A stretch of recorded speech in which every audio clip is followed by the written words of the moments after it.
पर्यावरण पारिस्थितिकी। जापान द्वारा फुकुशिमा अपशिष्ट जल का प्रशांत महासागर में निस्तारण किया गया। दोस्तों, ये जितने भी परमाणु संयंत्र होते हैं बिजली वाले, या अगर हम उनको बम बनाने के उद्देश्य से भी इस्तेमाल करते हैं, क्योंकि ड्यूल टेक्नोलॉजी होती है, ड्यूल पर्पस टेक्नोलॉजी, तो भी जो इसका अपशिष्ट होता है वो सारा अपशिष्ट समुद्र में ही डंप किया जाता है। फुकुशिमा जापान का एक परमाणु संयंत्र है। संचालक टोक्यो इलेक्ट्रॉनिक पावर कंपनी है। संयंत्र के उपचारित रेडियोधर्मी जल को प्रशांत महासागर में 24 अगस्त 2023 को छोड़ना प्रारंभ किया। उपचारित का मतलब ये हो जाता है कि उसमें से रेडिएशन बहुत कम कर दिया जाता है। पूरी तरह समाप्त करना संभव नहीं है, लेकिन हाँ, बहुत कम कर दिया जाता है। अब अगर वह सागर में मिला तो सोच लीजिए आपकी, सागर तो सारे मिले हैं एक तरह से। संयंत्र के उपचारित रेडियोधर्मी जल का समुद्र के पानी के साथ मिलकर प्रशांत महासागर में छोड़ा गया। 2011 में आए भीषण भूकंप सुनामी के बाद से साइट पर बड़ी मात्रा में पानी जमा है। इसलिए 22 अगस्त 2023 को जापान की मंत्रिस्तरीय बैठक में निर्णय लिया गया।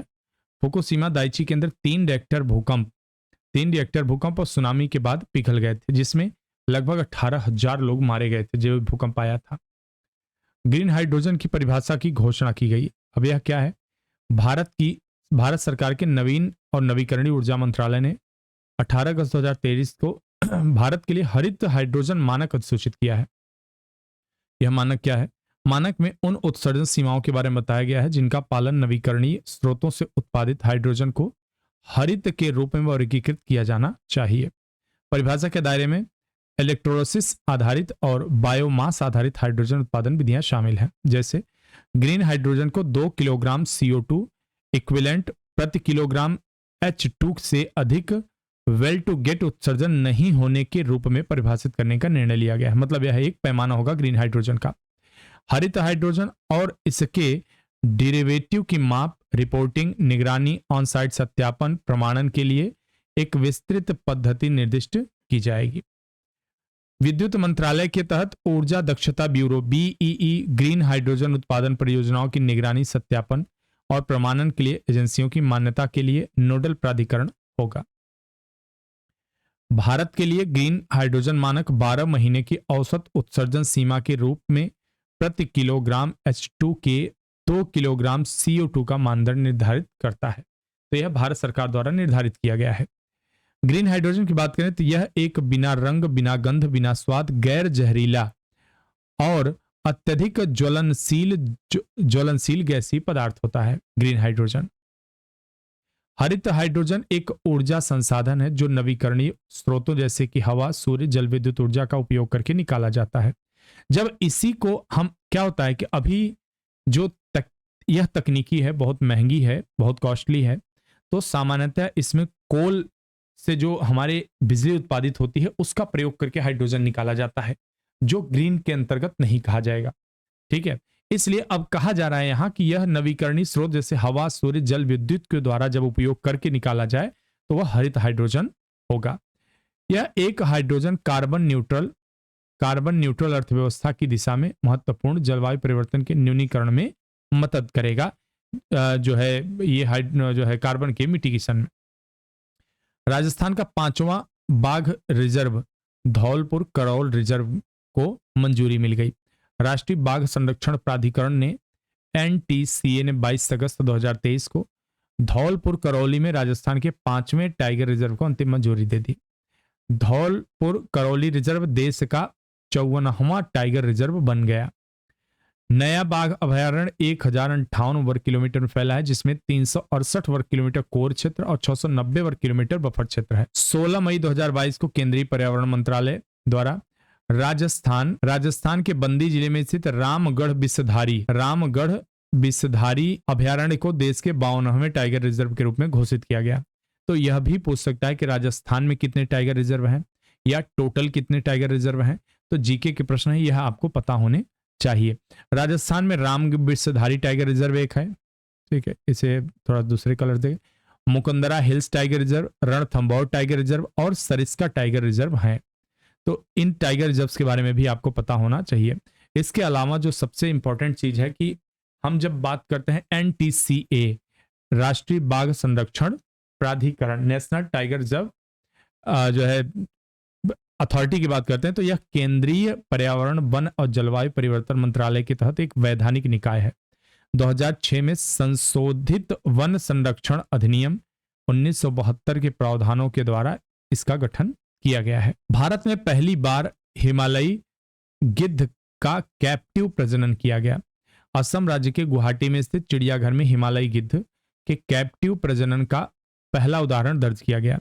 भारत में हिमालयी गिद्धबंदी प्रजनन का पहला मामला है। हिमालय गिद्ध का वैज्ञानिक नाम जिप्स हिमालयेंसिस है। यह विश्व का ऐसा दूसरा उदाहरण है जहां हिमालयी गिद्धों ने कैद में सफलतापूर्वक प्रजनन किया है। फ्रांस विश्व का एकमात्र ऐसा देश है जहां इस प्रजाति के कैप्टिव प्रजनन किया गया। हिमालय ग्रिफॉन गिद्ध, जिसे हिमालयन गिद्ध भी कहा जाता है, हिमालय और तिब्बती पठार में पाया जाता है। संकट के निकट नियर थ्रेटेंड है श्रेणी में आने वाले इस प्रजाति की अनुमानित आबादी 66,000 बताई जा रही है। असम राज्य के चिड़ियाघर में 14 मार्च 2022 को हिमालय गिद्धों का ग्राउंड ब्रेकिंग कैप्टिव प्रजनन रिकॉर्ड किया गया। जलवायु परिवर्तन के कारण शालिग्राम दुर्लभ। यह क्या है देखते हैं। जलवायु परिवर्तन तेजी से हिमनद पिघलने और काली गंडक नदी में बजरी खनन के कारण इस नदी का मार्ग बदल रहा है, जिस कारण प्रतिवर्ष शालिग्राम कम दिखाई दे रहे हैं। 2000 वर्षों से अधिक समय से हिंदुओं और बौद्धों द्वारा पूजे जाने वाले शालिग्राम जलवायु परिवर्तन के कारण दुर्लभ होते जा रहे हैं। इसका मुख्य कारण है कि काली गंडकी को दक्षिणी तिब्बत पठार के पिघलने जल प्राप्त होता है। दक्षिणी तिब्बत पठार के पिघले जल से जल प्राप्त होता है, यानी कि जो ग्लेशियर से आता है जल। ग्लेशियर के लुप्त होने के साथ नदी छोटी होती जा रही है और उन जीवाश्म तलों से दूर होती जा रही है जिनमें शालिग्राम बनने के आवश्यक अमोनिया मौजूद होता है। शालिग्राम एक जीवाश्म पत्थर या अमोनाइट है जिसे काली गंडक नदी के किनारे या तट से एकत्र किया जाता है। उत्तरी नेपाल में काली गंडक नदी मस्तंग घाटी में एक सुदूर क्षेत्र से निकलती है। यहाँ इन्होंने वैज्ञानिक तरीके से बताया। हमारे यहाँ ये आस्था के विषय हैं और ये भगवान का स्वरूप माने जाते हैं।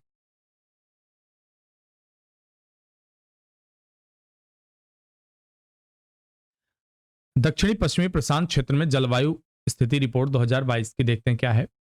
विश्व मौसम विज्ञान संगठन WMO ने दक्षिण पश्चिमी प्रशांत क्षेत्र में जलवायु स्थिति 2022 नामक एक रिपोर्ट जारी किया है। कुछ प्रमुख बिंदु हैं उसमें क्या है देखते हैं। प्रशांत द्वीपों के आसपास समुद्र स्तर प्रतिवर्ष लगभग 4 मिलीमीटर की दर से बढ़ रहा है, जो वैश्विक औसत से थोड़ा अधिक है। समुद्र स्तर के तेजी से वृद्धि तुवालू और सोलोमन द्वीप जैसे निचले प्रशांत द्वीपों के लिए गंभीर खतरा है। द्वीपों का विनाशकारी बाढ़ का सामना कर पड़ सकता है। कृषि भूमि, रहने योग्य क्षेत्र नष्ट हो जाएंगे। भाई अगर समुद्र तल से काफी बराबर है, अगर इस तरह बढ़ेगा तो दोनों प्रकार के नुकसान होगा। ऑस्ट्रेलिया के उत्तर पूर्व और पापुआ न्यू गिनी के दक्षिण में 6 महीने तक चलने वाली समुद्री हीट वेव्स की परिघटना पर भी प्रकाश डाला गया। इन गर्म लहरों हीट वेव्स का समुद्री पारिस्थितिक तंत्र और स्थानीय समुद्री आजीविकों पर हानिकारक प्रभाव पड़ा। पिछले वर्ष बाढ़ और तूफान सहित 35 प्राकृतिक खतरों का अनुभव हुआ, जिसमें 8 मिलियन से अधिक लोग प्रभावित हैं। और यह तो बस ट्रेलर है दोस्तों। पर्यावरण का नुकसान करना मतलब मनुष्य स्वयं के पैरों पे कुल्हाड़ी मार रहा है। और मैं तो कहूंगा कुल्हाड़ी पैरों पे नहीं। परिवर्तन से निपटने के तरीके पर एक पाठ्यक्रम तैयार करने की मांग की जा रही है। ब्राजील के बेलेम में अमेजन सहयोग संधि संगठन एक्टो की 2 दिवसीय बैठक आयोजित हुई। 8 अमेजन देशों के क्षेत्रीय सहयोग को बढ़ाने के लिए सहयोगात्मक रूप से एकीकृत पर्यावरण नीतियों पर एक सेट स्थापित किया। अमेजन सहयोग संधि ATO के सदस्य देश अमेजन वर्षा वन की रक्षा के लक्ष्य पर सहमत होने में विफल रहे। कोलंबिया ने प्रस्ताव दिया था कि 2025 तक अमेजन के 80% हिस्सों को वनों की कटाई और क्षरण से बचाया जाना चाहिए, लेकिन उसे सभी सदस्यों का समर्थन नहीं मिला। कमेंट करके आप बताइए कोलंबिया किस महाद्वीप में पड़ रहा है, ये आपका कमेंट रहना चाहिए। अमेजन सहयोग संधि के बारे में थोड़ा सा देखते हैं। मसौदा कब तैयार किया गया था अमेजन सहयोग संधि का? 3 जुलाई 1978।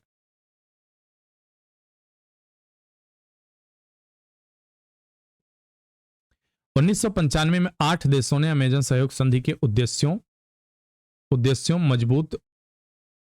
मजबूत करने और लागू करने के लिए अमेजन सहयोग संधि संगठन ACTO बनाने का निर्णय लिया। Bolivia, Brazil, Colombia, Ecuador, Guyana, Peru, Suriname, Venezuela आदि। स्थापना अमेजन बेसिन के संरक्षण को बढ़ावा देना और अंतर्राष्ट्रीय सहयोग के माध्यम से अमेजन क्षेत्र के विकास को विनियमित करने के लिए की गई थी। अमेजन वर्षा वन क्या है? बार बार बात हो रही है। यह विशाल उष्णकटिबंधीय वर्षा वन है जो दक्षिण अमेरिका में अमेजन नदी और उसकी सहायक नदियों में जल निकासी बेसिन पर स्थित है। ये वर्षा वन उत्तर में गुयाना हाईलैंड, पश्चिम में एंडीज पर्वत, दक्षिण में ब्राजीलियाई केंद्रीय पठार और पूर्व में अटलांटिक महासागर से घिरे हुए हैं। अगली खबर है वैश्विक महासागर तापमान में रिकॉर्ड वृद्धि। यह क्या दिखा रहा है? वैश्विक महासागर जो है उसका तापमान, जो सतह का तापमान है 20.96 डिग्री सेल्सियस तक पहुंच गया है 2023 में, जो मार्च 2016 में 20.95 डिग्री सेल्सियस के पिछले रिकॉर्ड को पार कर गया। अब आप ये मत सोचिएगा कि ये तो 0.1% की वृद्धि हुई है।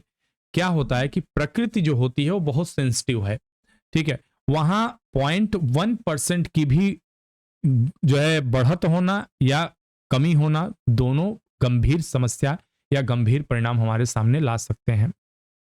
मौसम विशेषज्ञों, समुद्र वैज्ञानिकों ने समुद्र के बढ़ते तापमान पर चिंता व्यक्त की है। चिंता व्यक्त ही करते हैं, हमेशा यही करेंगे। इसके प्रवाल विरंजन हो सकता है। चिंता व्यक्त, चेतावनी दी है कि इससे जो ये बढ़ा है इससे प्रवाल विरंजन हो, जो कोरल रीफ्स होते हैं वो मर सकते हैं, खत्म हो सकते हैं। अब प्रवाल विरंजन क्या होता है, अगर आप कमेंट करेंगे, देखिए ऐसे टॉपिक्स जो आपको लग रहा है कि नहीं इसको हमें समझने की आवश्यकता है और टॉपिक 10 मिनट 15 मिनट का होता है, आप कमेंट करके वीडियो में प्लीज बताया करिए।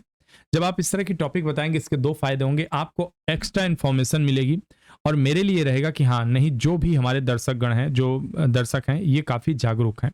महासागरों ने औद्योगिक युग के बाद से मानवीय गतिविधियों द्वारा उत्पन्न 90% अतिरिक्त गर्मी को शोषित कर लिया है, जो एक चिंताजनक प्रवृत्ति है। समुद्र के अत्यधिक गर्म होने का प्राथमिक कारण मानवीय गतिविधियां, देख लीजिए, विशेष रूप से जीवाश्म ईंधन की खपत, परिणाम स्वरूप ग्रीन हाउस गैसों के संचय को माना जाता है। महासागर अधिक गर्म होने से प्रजातियों का प्रवासन बाधित हो सकता है, आक्रामक प्रजातियों के प्रसार में आसानी हो सकती है। गर्म महासागरों में कार्बन डाइऑक्साइड को अवशोषित करने की क्षमता कम कर दी है। 1982 के बाद समुद्री हीट वेव की आवृत्ति दोगुनी हो गई है। यदि प्रदूषक उत्सर्जन कम नहीं किया गया तो 2100 तक सदी के अंत तक हीट वेव की घटनाओं में संभावित 10 गुना वृद्धि का अनुमान है। अब अगला खबर है गैबन से। गैबन द्वारा ऋण प्रकृति स्वैप घोषणा की गई। गैबन कहां का देश है, कमेंट करके बताइए। गैबन ने $500 मिलियन के ऋण प्रकृति स्वैप, डेप्ट फॉर नेचर स्वैप की घोषणा की, जो किसी भी अफ्रीकी देश द्वारा हस्ताक्षरित सबसे बड़ा सौदा है। स्वैप का उद्देश्य समुद्री संसाधनों का संरक्षण करते हुए राष्ट्रीय ऋण को पुनर्वित्त करना। इस अदला बदली के लिए गैबन ने Bank of America, USA International Finance Corporation, the Nature Conservancy के साथ समझौता किया है। ऋण प्रकृति स्वैप क्या होता है? यह भारी ऋणग्रस्त विकासशील देशों को अपने ऋण का भुगतान करने के लिए विकसित देशों के वित्तीय संस्थानों से मदद लेने की अनुमति है, यदि वे विकसित देश प्राकृतिक संसाधनों के संरक्षण पर खर्च करने के लिए सहमत होते हैं। तो क्या लाभ होगा इसका? ऋण जलवायु स्वैप देनदारों दोनों के लिए लाभ प्रदान करते हैं। ऋणदाता अपने विकास सहयोग, जलवायु वित्त लक्ष्यों को आगे बढ़ा सकते हैं, ऋण वसूली की संभावनाओं में सुधार कर सकते हैं। देनदार अपनी बाहरी ऋणों, ऋण सेवा दायित्वों को कम कर सकते हैं और घरेलू निवेश के माध्यम से जलवायु परिवर्तन को बढ़ावा दे सकते हैं, जलवायु कार्रवाई को बढ़ावा दे सकते हैं। G20 पर्यावरण जलवायु स्थिरता मंत्री स्तरीय बैठक। देखिए इसमें एक चीज मैं आपको बताता चलूं कि सारे जो फैक्ट्स हैं यहाँ पे सारे प्रीलिम्स के लिए जरूरी नहीं है, कुछ यहाँ पे इस लिहाज से भी होते हैं कि आप ऐसे राइटिंग कर रहे हैं या मेंस राइटिंग कर रहे हैं तो उसके दौरान ये काम देने वाले होते हैं। अब जैसे यहाँ पर अभी आप देख रहे हैं बैठक हो रही है, यह प्रीलिम्स मेंस दोनों के लिए महत्वपूर्ण है। तमिलनाडु के चेन्नई में 28 जुलाई 23 को G20 पर्यावरण एवं जलवायु स्थिरता मंत्री स्तरीय बैठक आयोजित की गई। चर्चा में प्रमुख मुद्दों में से एक रहा जीवाश्म ईंधन से संक्रमण, ग्रीन हाउस गैस उत्सर्जन का अंकुश लगाने और जलवायु परिवर्तन के प्रभावों को कम करने पर ध्यान केंद्रित किया गया कि भाई आप लोग बैठ रहे तो कैसे कम होगा, तो उन्होंने कहा उत्सर्जन में कमी की जाए। चीन, सऊदी अरब, रूस को प्रमुख देशों के रूप में पहचाना गया जिन्होंने ऊर्जा परिवर्तन के प्रति महत्वपूर्ण प्रतिबद्धताओं का विरोध किया। मतलब कि नहीं, इस प्रकार का विरोध नहीं होना चाहिए। क्यों? क्योंकि आज भी बहुत सारे ऐसे देश हैं, एशियाई देश हैं, खासकर दक्षिण एशियाई, जिनकी जो बिजली आती है वह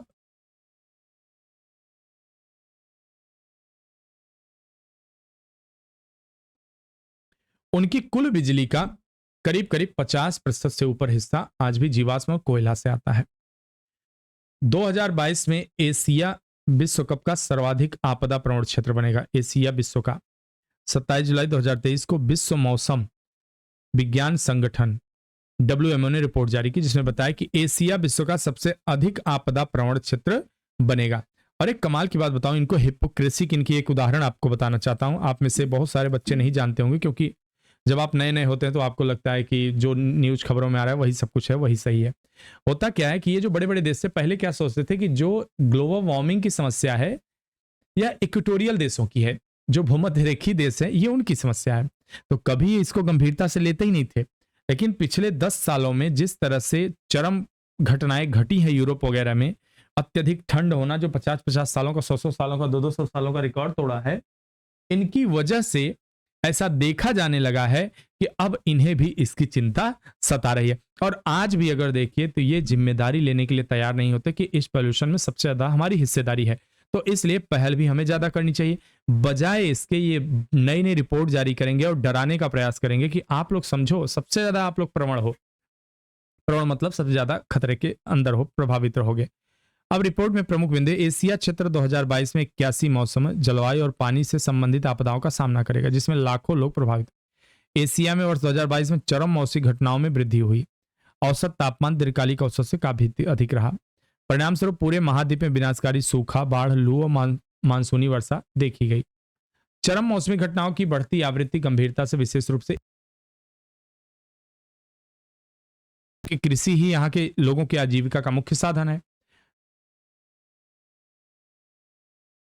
52 डिग्री सेल्सियस दर्ज किया गया, जबकि पाकिस्तान का गंभीर बाढ़ और मानसूनी बारिश का सामना करना। चीन के दक्षिण पश्चिमी विशेष रूप से यांगजी नदी बेसिन को 2022 में 6 दशकों में सर्वाधिक गंभीर सूखे का सामना करना पड़ा। पाकिस्तान में शहरी आकस्मिक बाढ़, भूस्खलन, हिमनद जल फटने के कारण बाढ़ की घटनाएं देखी गई। भारत में भारी वर्षा से कई जगह भूस्खलन, बाढ़ की घटनाएं देखी गई और इसमें आप देख सकते हैं अभी हाल ही में हिमाचल में भी आया हुआ है, कितना दुखद हाल है। परिणाम स्वरूप 2000 से अधिक मौतें हुई हैं, 1.3 मिलियन लोग प्रभावित हुए हैं। जलवायु परिवर्तन के कारण तिब्बती पठार शहरों को बड़े पैमाने पर नुकसान हुआ। उत्तर पश्चिमी अरब सागर, फिलीपीन सागर, जापान के पूर्व में समुद्र की सतह का तापमान वैश्विक औसत से 3 गुना अधिक तेजी से गर्म हुआ है। अब चलिए देखते हैं रिपोर्ट और सूचकांक। यहां से भी 1-2 प्रश्न तय होते हैं आपके आना। रिपोर्ट और सूचकांक की बात करें तो लघु सिंचाई योजनाओं पर छठी गणना रिपोर्ट आई है। यह छठी गणना रिपोर्ट क्या कह रही है, देखते हैं इसके बारे में थोड़ा सा। जल शक्ति संसाधन, नदी विकास और गंगा संरक्षण विभाग ने 26 अगस्त 2023 को लघु सिंचाई योजना पर छठी गणना रिपोर्ट जारी की है। देश में 23.14 मिलियन लघु सिंचाई योजनाएं हैं, जिनमें 21.93 मिलियन यानी कि 94.8% भूजल और 1.21 मिलियन 5.2% सतही जल योजनाएं हैं। देश में सर्वाधिक लघु सिंचाई योजना उत्तर प्रदेश में है, उसके बाद क्रमशः महाराष्ट्र, मध्य प्रदेश, तमिलनाडु का स्थान आता है। यह 4, देखिए कोई अगर इंडेक्स आता है ना तो 5 स्थान तक आप जरूर याद रखा करिए, क्योंकि कभी कभी क्या होता है कि पहला ना देके जो विकल्प देगा वो विकल्प तीसरे चौथे से देगा उठा के, तो उसमें पूछेगा कि इनमें से सबसे ज्यादा लघु सिंचाई का प्रयोग कहां होता है।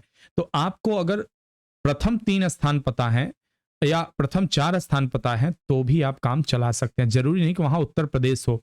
अगर महाराष्ट्र है तो उपरोक्त विकल्पों में महाराष्ट्र हो जाएगा, मध्य प्रदेश है तो मध्य प्रदेश हो जाएगा। भूजल योजनाओं में अग्रणी राज्य उत्तर प्रदेश, महाराष्ट्र, मध्य प्रदेश, तमिलनाडु, तेलंगाना है। सतही जल योजनाओं में महाराष्ट्र, कर्नाटक, तेलंगाना, उड़ीसा, झारखंड सबसे अधिक हिस्सेदारी है। भूजल योजनाओं में खोदे गए कुएं, कम गहरे ट्यूबवेल, मध्यम ट्यूबवेल और गहरे ट्यूबवेल शामिल हैं। सतही जल योजनाओं में सतही प्रवाह, सरफेस लिफ्ट योजना शामिल है। रिपोर्ट में पहली बार व्यक्तिगत स्वामित्व वाले मामले में लघु सिंचाई योजना के मालिक की लैंगिक स्थिति के बारे में भी जानकारी एकत्र की गई कि वहां महिला है या पुरुष है। 10 लाख से अधिक जनसंख्या वाले शहरों में शीर्ष 5, प्रथम इंदौर है। रुक जाइए कुछ यहाँ, हाँ स्वच्छता सर्वे देखिए वहां था। स्वच्छ वायु सर्वेक्षण 2023 की रिपोर्ट आ गई। अब जैसा कि आप सभी जान रहे हैं पिछले कुछ वर्षों से इंदौर हमेशा टॉप कर रहा है, ठीक है, तो यही आदतन यहां भी हुआ है। केंद्रीय प्रदूषण नियंत्रण बोर्ड CPCB द्वारा 23 अगस्त को जारी स्वच्छ वायु सर्वेक्षण 2023 में 10 लाख से अधिक आबादी वाले शहरों की श्रेणी में इंदौर प्रथम स्थान प्राप्त हुआ है। CBC द्वारा जनसंख्या की अलग अलग श्रेणियों में कुल 13 शहरों का प्राण पोर्टल पर डाली गई स्व मूल्यांकन रिपोर्ट के आधार पर रैंकिंग तय की गई। शहरों में ठोस अपशिष्ट यानी कि कौन से ऐसे मानक होते हैं जिसके आधार पर तय होता है कि शहर सबसे ज्यादा शुद्ध है? कैसे आप मानेंगे? तो क्या है ठोस अपशिष्ट, यानी कि जो कूड़ा करकट ठोस वगैरह होता है तो उसका आप कैसे निराकरण करते हैं, कैसे उसको ठिकाने लगाते हैं? सड़क धूल, निर्माण और विध्वंस कचरे का प्रबंध, वाहनों के उत्सर्जन पर नियंत्रण, औद्योगिक प्रदूषण संबंध में लागू की गई गतिविधियां तथा उपायों की रिपोर्ट देनी होती है।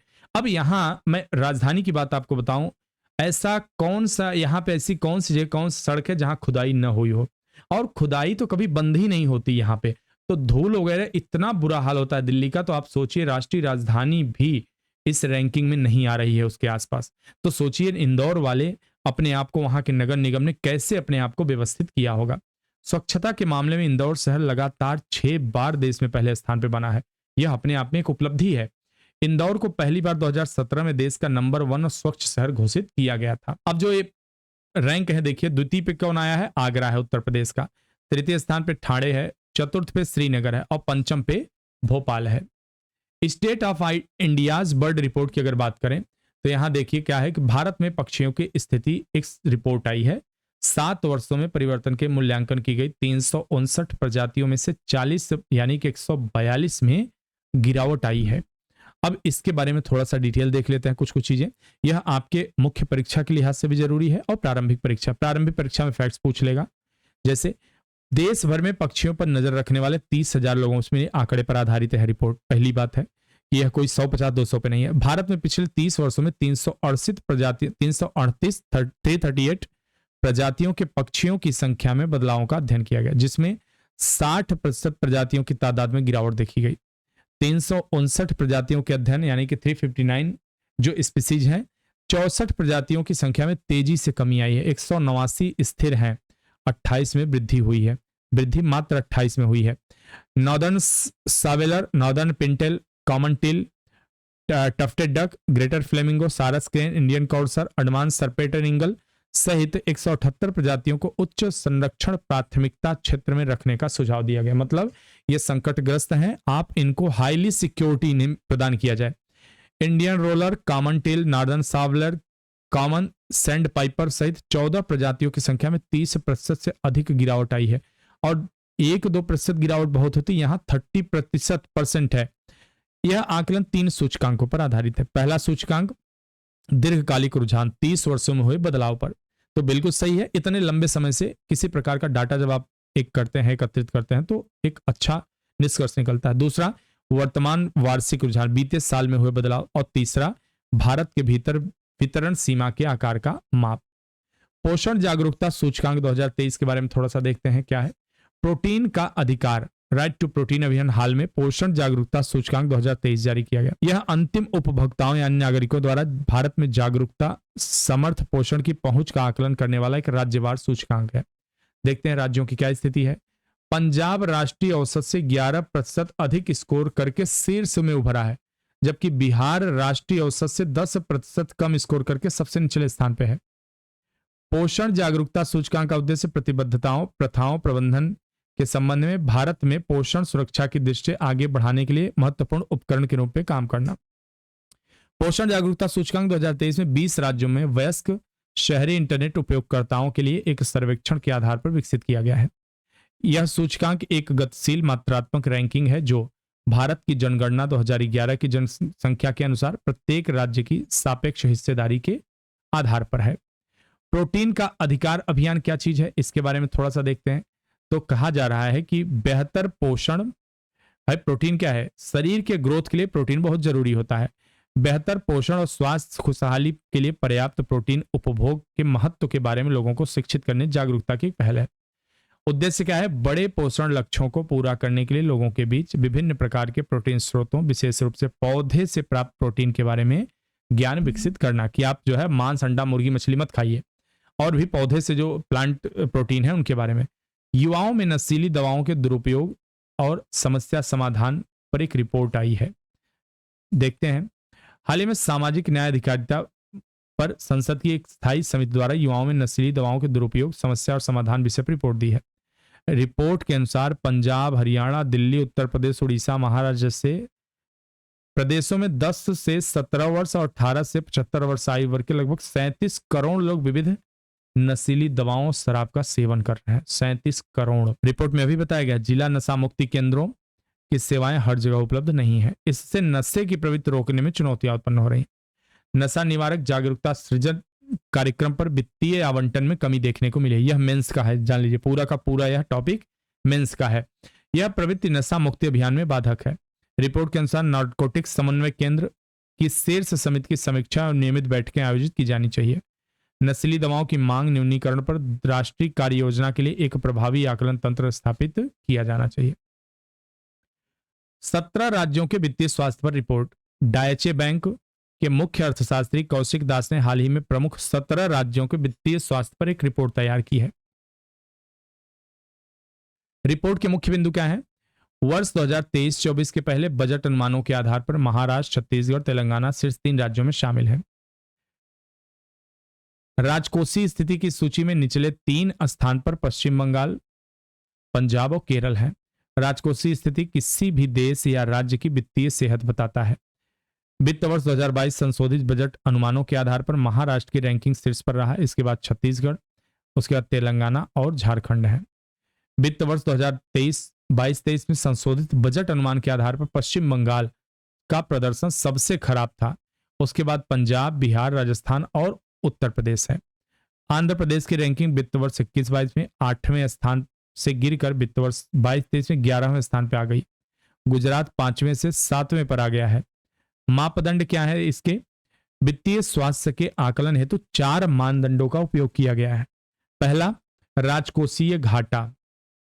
ठीक है, पहला राजकोषीय घाटा, टैक्स से आय। राजकोषीय घाटा का मतलब क्या हो गया कि जैसे जितना आय हुआ और जितना व्यय हुआ उनके बीच का अंतर।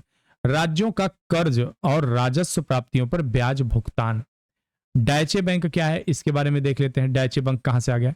यह एक मजबूत, लाभदायक निजी ग्राहक मताधिकार के साथ एक अग्रणी वैश्विक निवेशक बैंक है। भारत में डायचे बैंक भारतीय कॉर्पोरेट संस्थागत व्यक्तिगत ग्राहकों के लिए पूरी तरह से एकीकृत वित्तीय सेवाएं प्रदान करता है। इंटरनेट लचीलेपन के मामले में भारत दक्षिण एशिया क्षेत्र में 6ठे स्थान पर है। अब इंटरनेट लचीले ये वही लोग हैं जो एक कमरे में बैठ के यूरोप पे और 2 लोगों से, अपने चाटुकारों से पूछेंगे कि बताओ इस देश की क्या स्थिति है, और वो बता देंगे, वही रिपोर्ट छाप देते हैं। वैश्विक गैर लाभकारी संगठन इंटरनेट सोसाइटी ने 8 अगस्त 2023 को इंटरनेट लचीलेपन संबंधित एक रिपोर्ट जारी की। इस रिपोर्ट के तहत जारी इंटरनेशनल रेजिलियंस इंडेक्स में भारत ने 43% का समग्र स्कोर प्राप्त किया है। दक्षिण एशियाई क्षेत्र में यह 6ठे स्थान पर रहा है। मुख्य बिंदु क्या है? भारत की सुरक्षा औसत से ऊपर है तथा भारत की IPv6 को अपनाए जाने का तो इसका श्रेय दिया जाता है। IPv6 बढ़ते नेटवर्क को समायोजित करने के लिए नवीनतम इंटरनेट प्रोटोकॉल है। IRI रैंकिंग में भूटान 58, बांग्लादेश 51, मालदीव 50, श्रीलंका 47 जैसे देश भारत से आगे हैं। बाजार की तत्परता के संदर्भ में भारत में इंटरनेट बाजार की स्तर, विनिमय सामर्थ्य प्रदान करने की क्षमता तुलनात्मक रूप से खराब स्थान पर है। देखिए, इंटरनेट रेजिलियंस इंडेक्स 4 स्तंभों में भारत की स्थिति। बुनियादी ढांचे में भारत का स्कोर 31 है, प्रदर्शन में 40%, सुरक्षा में 66, बाजार की तैयारी में 35% है। तो आपको लगता है कि ये कोई बिना जो है कहा जाए तो पूरी तरह बायस रिपोर्ट होती है? ऐसी रिपोर्ट्स का क्या लेना देना हमसे। अब देखते हैं सेवा और बैंकिंग यानी सर्विस सेक्टर क्या कह रहा है। सर्विस सेक्टर से बात है कुछ। ट्विन सिटीज को कोऑपरेटिव अर्बन और क्रांति कोऑपरेटिव अर्बन बैंक का एकीकरण। भारतीय रिजर्व बैंक ने क्रांति सहकारी बैंक लिमिटेड के साथ twin cities cooperative urban bank limited के स्वैच्छिक समालेलन के लिए अपनी मंजूरी दे दी है। अब ट्विन सिटीज को कोऑपरेटिव अर्बन बैंक की शाखा 23 अगस्त 2023 से क्रांति को कोऑपरेटिव अर्बन बैंक की एक शाखा के रूप में कार्य कर रही है। एकीकरण की मंजूरी ग्राहकों को संचालन सेवाओं का एक सुचारू परिवर्तन सुनिश्चित करेगी। आरबीआई द्वारा पहले शहरी सहकारी बैंकों UCB के एकीकरण के लिए एक व्यापक ढांचा स्थापित किया। 23 मार्च 2021 को प्रस्तुत किया गया कि यह ढांचा UCB संबंध समामेलन प्रक्रिया को सुविधाजनक बनाने के लिए एक दिशा निर्देश के रूप में कार्य करता है। किसान क्रेडिट कार्ड लॉन्च करने के लिए एक्सिस बैंक की आरबीआई के साथ साझेदारी। एक्सिस बैंक ने 17 अगस्त 23 को किसानों के लिए किसान क्रेडिट कार्ड, जिसे आप KCC जानते होंगे, शुरू करने के लिए भारतीय reserve bank RBI innovation hub के साथ साझेदारी की है। Axis bank public take platform for frictionless credit की सहायता से छोटे व्यवसाय ग्राहकों को किसान क्रेडिट कार्ड और असुरक्षित एमएसएमई ऋण प्रदान करता है। Public take platform for frictionless credit reserve bank innovation hub द्वारा पेश किया गया। ये किसान क्रेडिट कार्ड मध्य प्रदेश में पेश किए जाएंगे। इसके तहत ग्राहकों की शुरुआत 1.6 लाख रुपए तक होगी। एमएसएमई ऋण पूरे देश में ग्राहकों को 10 लाख रुपए तक का ऋण प्रदान करेगा। Reserve bank innovation hub RBI की पूर्ण स्वामित्व वाली सहायक कंपनी है। आरबीआई द्वारा उद्गम नामक केंद्रीकृत वेब पोर्टल शुभारंभ हुआ उसका। भारतीय रिजर्व बैंक ने 17 अगस्त 2023 को एक केंद्रीकृत वेब पोर्टल उद्गम इसका फुल फॉर्म क्या है, unclaimed deposit gateway to access information का शुभारंभ किया। अब यह क्या है अनक्लेम्ड, मतलब ऐसा पैसा जिसको कोई दावा नहीं कर रहा है। आरबीआई द्वारा जनता के उपयोग के लिए विकसित किया गया ताकि कई बैंकों में लावारिस दावा न की गई जमा राशियों की खोज करना और आसान हो सके। इस पोर्टल को विकसित करने में रिजर्व बैंक, सूचना प्रौद्योगिकी प्राइवेट लिमिटेड, भारतीय वित्तीय प्रौद्योगिकी संबद्ध सेवाएं तथा भाग लेने वाले बैंकों द्वारा सहयोग किया गया है। पोर्टल उपयोगकर्ताओं को तो जमा राशि का दावा करने या अपने जमा खातों को अपने संबंधित बैंकों में संचालित करने में सक्षम करेगा। लावारिस अनक्लेम डिपॉजिट, लावारिस जमा से तात्पर्य बचत चालू खातों में रखे गए धन से है जो 10 वर्षों से अधिक अवधि के निष्क्रिय रहे हैं या सावधि जमा एफडी के मामले में परिपक्वता तिथि से 10 वर्ष से भीतर वापस नहीं लिए गए हैं। Marriott Bonvoy HDFC bank credit card. HDFC bank ने हाल ही में भारत के पहले को ब्रांडेड होटल क्रेडिट कार्ड को लॉन्च करने के लिए मैरियट बॉनबॉय के साथ समझौता किया है। होटल क्रेडिट कार्ड का लक्ष्य भारत में सबसे अधिक लाभदायक सुविधाजनक ट्रेवल कार्ड्स में से एक बनना है। को branded hotel credit card Bharat में अपनी तरह का पहला प्रतिष्ठित डाइनर्स क्लब प्लेटफॉर्म पर संचालित होगा जो डिस्कवर ग्लोबल नेटवर्क का एक हिस्सा है। को ब्रांडेड होटल क्रेडिट कार्ड देश में यात्रा कार्ड में दिए जाने वाले रिवॉर्ड ऑफर के संबंध में नए मानकों को स्थापित करेगा। डाइनर्स क्लब प्लेटफॉर्म क्या है? डाइनर्स क्लब कार्ड एक नियमित चार्ज कार्ड क्रेडिट कार्ड की तरह है जिससे यात्राओं से संबंधित खर्च पर जोर दिया जाता है। मैरियट बॉन का क्या है? बॉनबॉय यह एक अमेरिकी राष्ट्रीय कंपनी है जो होटल, आवासीय, टर्म शेयर संपत्ति सहित आवास संचालन फ्रेंचाइजी लाइसेंस देती है। इसका मुख्यालय बेथेस्डा मैरीलैंड में है। एयरटेल पेमेंट्स बैंक द्वारा भारत के पहले इको फ्रेंडली डेबिट कार्ड का शुभारंभ। हाल ही में एयरटेल पेमेंट्स बैंक के नए मौजूदा दोनों बचत खाता ग्राहकों के लिए पर्यावरण अनुकूल डेबिट कार्ड लॉन्च करने वाला पहला भारतीय बैंक बन गया है एयरटेल पेमेंट्स बैंक। यह कार्ड वित्तीय क्षेत्र में सतत विकास, पर्यावरण अनुकूल प्रथाओं को बढ़ावा देने की बैंक की प्रतिबद्धता के अनुरूप है। डेबिट कार्ड को पॉलीविनाइल क्लोराइड आरपीवीसी सामग्री से तैयार किया जाएगा जो सामान्य पीवीसी कार्ड की अपेक्षा एक प्रमाणित पर्यावरण प्रदूषण अनुकूल सामग्री है। एयरटेल पेमेंट्स बैंक एकमात्र लाभदायक भारतीय फिनटेक कंपनी है जो बैंकिंग लाइसेंस के साथ बड़े पैमाने पर काम कर रही है। Airtel payments bank debit card के दो वेरिएंट हैं, पर्सनलाइज्ड क्लासिक कार्ड और Insta classic card. Polyvinyl chloride क्या होता है? ऊष्मा और रासायनिक पदार्थों का इस पर प्रभाव नहीं पड़ता। पॉलीएथिलीन और पॉलीप्रोपिलीन के बाद यह तीसरा सर्वाधिक उत्पादित प्लास्टिक है। जियो फाइनेंशियल सर्विसेज में एलआईसी की 6.66 हिस्सेदारी। भारतीय जीवन बीमा निगम ने हाल ही में स्टॉक मार्केट में लिस्ट हुई जियो फाइनेंशियल सर्विसेज में 6.66% हिस्सेदारी खरीद ली है। रिलायंस इंडस्ट्री की अलग हुई financial service company share holder pattern के अनुसार प्रमोटर्स समूह अंबानी परिवार के पास कंपनी के 46% हिस्सेदारी है। एलआईसी के 19 जुलाई 2023 के नोटिस के अनुसार हिस्सेदारी खरीदने की लागत रिलायंस इंडस्ट्री लिमिटेड की डिमर्जर से पहले की लागत का 4.68% थी। एलआईसी ने अधिकरण नॉन बैंकिंग फाइनेंशियल कंपनी के डीमर्स के जरिए किया है। जियो फाइनेंशियल सर्विस क्या है? यह कंपनी रिलायंस इंडस्ट्री की फाइनेंशियल सर्विस कंपनी है। इसके पास इंश्योरेंस, म्यूचुअल फंड लाइसेंस है। केनरा बैंक द्वारा यूपीआई इंटरऑपरेबल डिजिटल रुपया मोबाइल एप्लीकेशन शुभारंभ किया। केनरा बैंक ने 21 अगस्त 23 को भारतीय रिजर्व बैंक के central bank digital currency pilot project के एक हिस्से के रूप में यूपीआई इंटर ऑपरेबल डिजिटल रुपया मोबाइल एप्लीकेशन लॉन्च किया। केनरा बैंक सार्वजनिक निजी क्षेत्र के बैंकों में पहला बैंक है जिसने बैंक के CBDC mobile app Canara digital रुपया ऐप में यह सुविधा पेश की है। यह ऐप ग्राहकों को अपने स्मार्टफोन के माध्यम से लेन देन के निर्बाध रूप से पूरा करने में सक्षम बनाता है। ऐप सरकार के वित्तीय समावेशन के दृष्टिकोण का समर्थन करता है, डिजिटल इंडिया अभियान को बढ़ावा भी देता है। सरकारी परीक्षा की तैयारी करने वाले अभ्यर्थी परेशानी मुक्त परीक्षा शुल्क भुगतान के लिए ऐप का उपयोग कर सकते हैं। सेंट्रल बैंक डिजिटल करेंसी क्या है? यह केंद्रीय बैंक द्वारा जारी समर्थित कागजी मुद्रा का डिजिटल रूप है। HDFC क्रेडिला फाइनेंशियल सर्विसेज के अधिग्रहण की मंजूरी। यहाँ क्या है? भारतीय प्रतिस्पर्धा आयोग CI ने 8 अगस्त 2023 को निजी equity consortium BPE equity ChrysCapital द्वारा HDFC क्रेडिला फाइनेंशियल सर्विसेज में 90% इक्विटी हिस्सेदारी की प्रस्तावित खरीद को मंजूरी दे दी। प्रस्तावित सौदे में BPE इक्विटी समूह का हिस्सा कोपूर्ण तथा क्रिस कैपिटल समूह की 3 इकाइयां मास इन्वेस्टमेंट, इन्फिनिटी पार्टनर्स, डिफेटी इन्वेस्टमेंट होल्डिंग खरीदार के रूप में है। कोपूर्ण BB नीदरलैंड के कानून के तहत निगमित एक प्राइवेट सीमित देयता कंपनी है, लिमिटेड कंपनी है। HDFC credential financial service limited company अधिनियम 1956 के तहत निगमित एक पब्लिक लिमिटेड कंपनी है। HDFC क्रेडिला भारतीय रिजर्व बैंक में पंजीकृत व्यवस्थित रूप से महत्वपूर्ण गैर जमा स्वीकार करने वाली गैर बैंकिंग वित्तीय कंपनी है। मुख्य रूप से उन भारतीयों को खुदरा शिक्षा ऋण प्रदान करने के व्यवसाय में संलग्न है जो भारत या विदेश दोनों से ही शिक्षा प्राप्त करना चाहते हैं। UPI लाइट से भुगतान की सीमा 200 से बढ़ाकर 500 रुपए करने का प्रस्ताव है।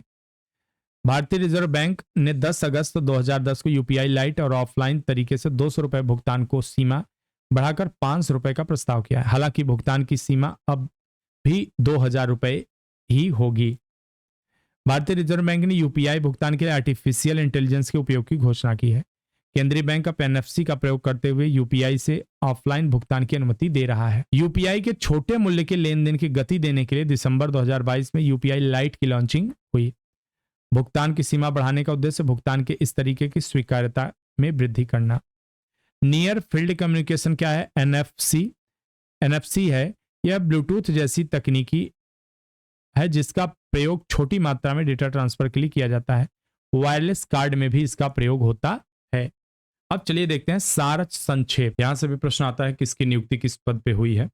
जस्टिस प्रकाश श्रीवास्तव NGT के अध्यक्ष बनाए गए हैं।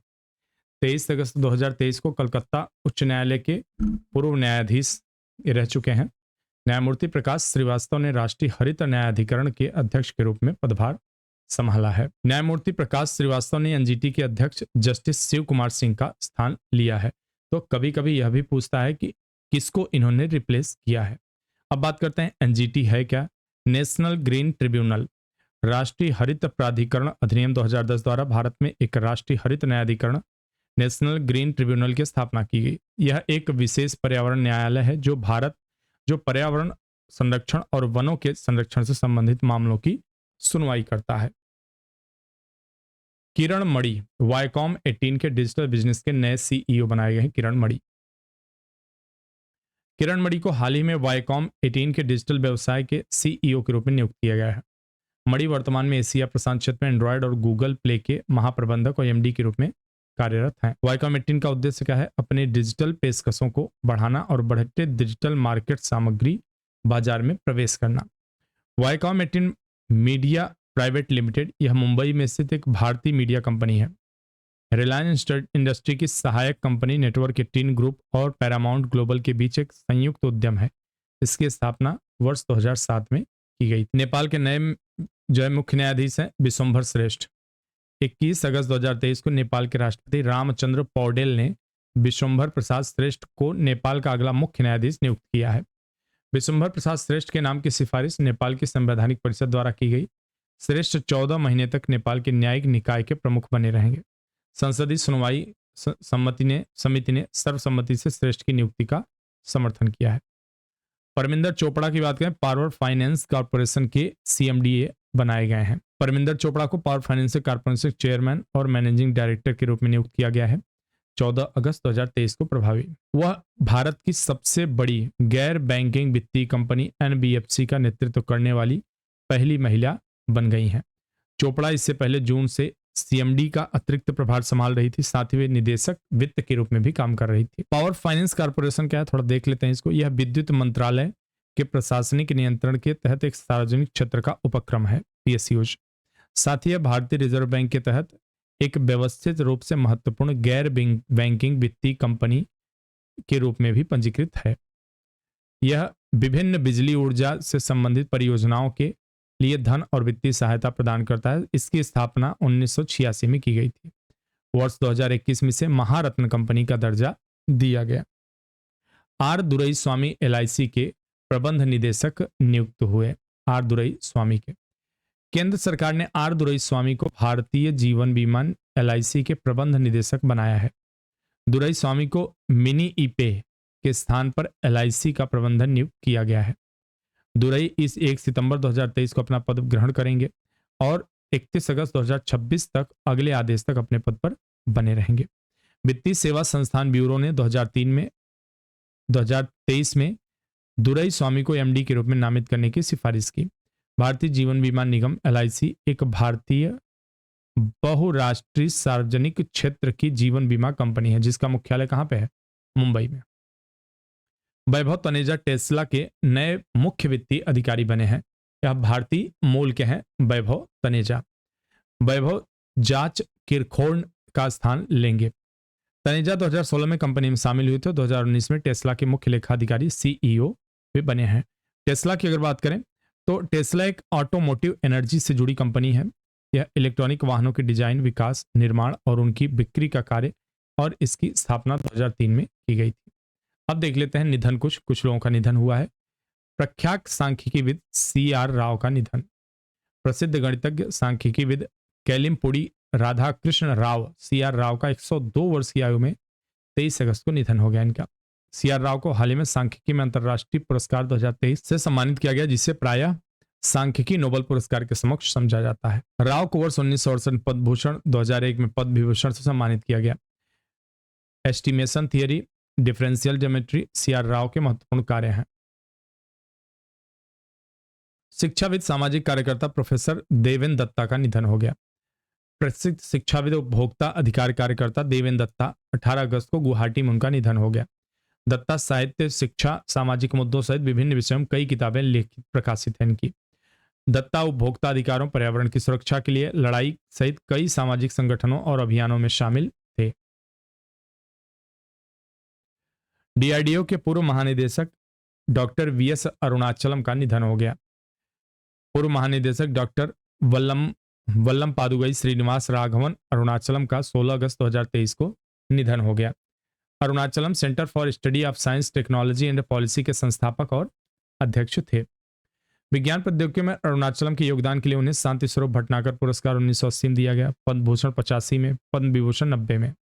2015 में वैज्ञानिक अनुसंधान प्रौद्योगिकी के क्षेत्र में उत्कृष्ट योगदान के लिए उन्हें डीआरडीओ के लाइफ टाइम अचीवमेंट अवार्ड से सम्मानित भी किया जा चुका है।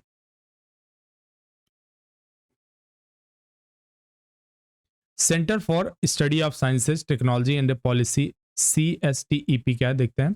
वर्ष 2005 में स्थापित एक गैर लाभकारी थिंक टैंक है। इस संस्था का दृष्टिकोण प्रौद्योगिकी सक्षम नीति विकल्पों के साथ राष्ट्र को समृद्ध करना। भारत के फुटबॉलर मोहम्मद हबीब का निधन हो गया। भारत के पूर्व फुटबॉलर मोहम्मद हबीब का 15 अगस्त 2023 को हैदराबाद में निधन हुआ। हबीब कोलकाता में स्थित फुटबॉल क्लब मोहन बगान के लिए खेला करते थे। हबीब एक दशक लगभग 65 से 75 तक फुटबॉल भारत का प्रतिनिधित्व किए थे। हबीब को देश का पहला पेशेवर फुटबॉल खिलाड़ी माना जाता है। भारत के फुटबॉल टीम के पूर्व कप्तान हबीब ने देश के लिए 35 अंतर्राष्ट्रीय मैच खेले, उनमें उन्होंने 11 गोल किए। खेल के उत्कृष्ट योगदान के लिए हबीब को 1980 में अर्जुन पुरस्कार से सम्मानित किया जा चुका है।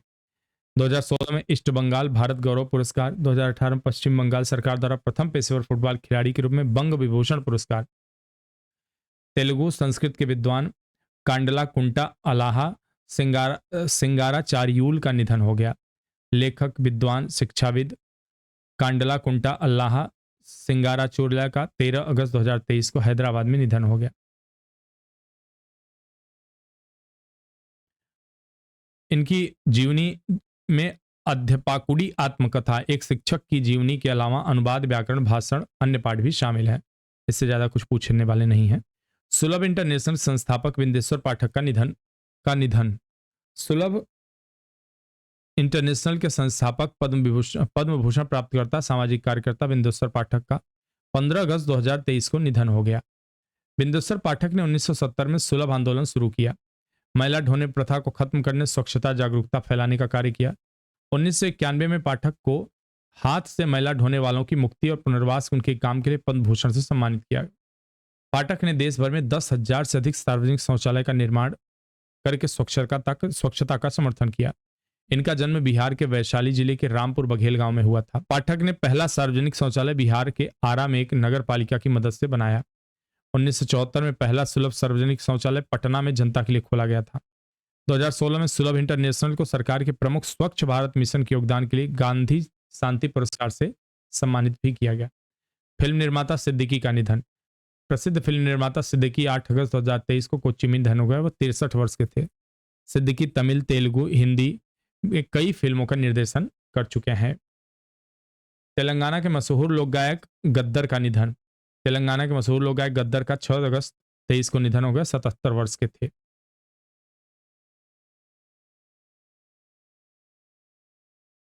प्रसिद्ध मराठी कवि नामदेव ढोंडो महानोर का निधन।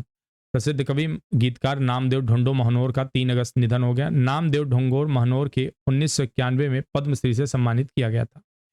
जंगलम प्रेम अपर्वम, गंगा बाहुदे निर्मल और दिवेल दिवेल गणिची वेल नामक नामदेव की प्रसिद्ध कविताएं हैं। उन्होंने एक होता विदूषक, जैत रे जैत, सर्जा अन्य मराठी फिल्मों के लिए गीत लिखे हैं। ऑस्कर विजेता अमेरिकी निर्देशक विलियम फ्राइडकिन का निधन हो गया। ऑस्कर विजेता ये रहा है और विलियम फ्रेडलिक का 7 अगस्त 2023 को निधन हुआ। थोड़ा सा इसकी फिल्मों के बारे में देख लेते हैं।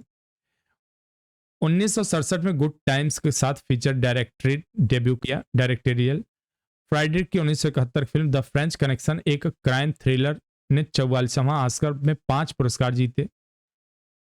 फ्राइडकिन 1973 की फिल्म द एक्सरसिस्ट में 46वें ऑस्कर में बेस्ट प्राइमरी साउंड की श्रेणी का पुरस्कार जीता। अब ऑपरेशन और युद्धाभ्यास देख लेते हैं।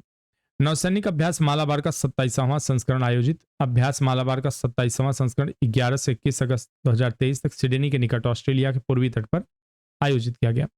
अभ्यास में अमेरिका, जापान, भारत, ऑस्ट्रेलिया नौसेना ने भाग लिया। ऑस्ट्रेलिया ने पहली बार 10 दिवसीय मालाबार अभ्यास की मेजबानी की है। अभ्यास का उद्देश्य प्रमुख भागीदारों के बीच अंतर क्षमता से को गहरा और चतुर्भुज सुरक्षा संवाद के सदस्य भी हैं। इसमें भारतीय नौसेना का प्रतिनिधित्व आईएनएस कोलकाता, आईएनएस सह्याद्री और पी-8I समुद्री गश्ती विमान ने किया।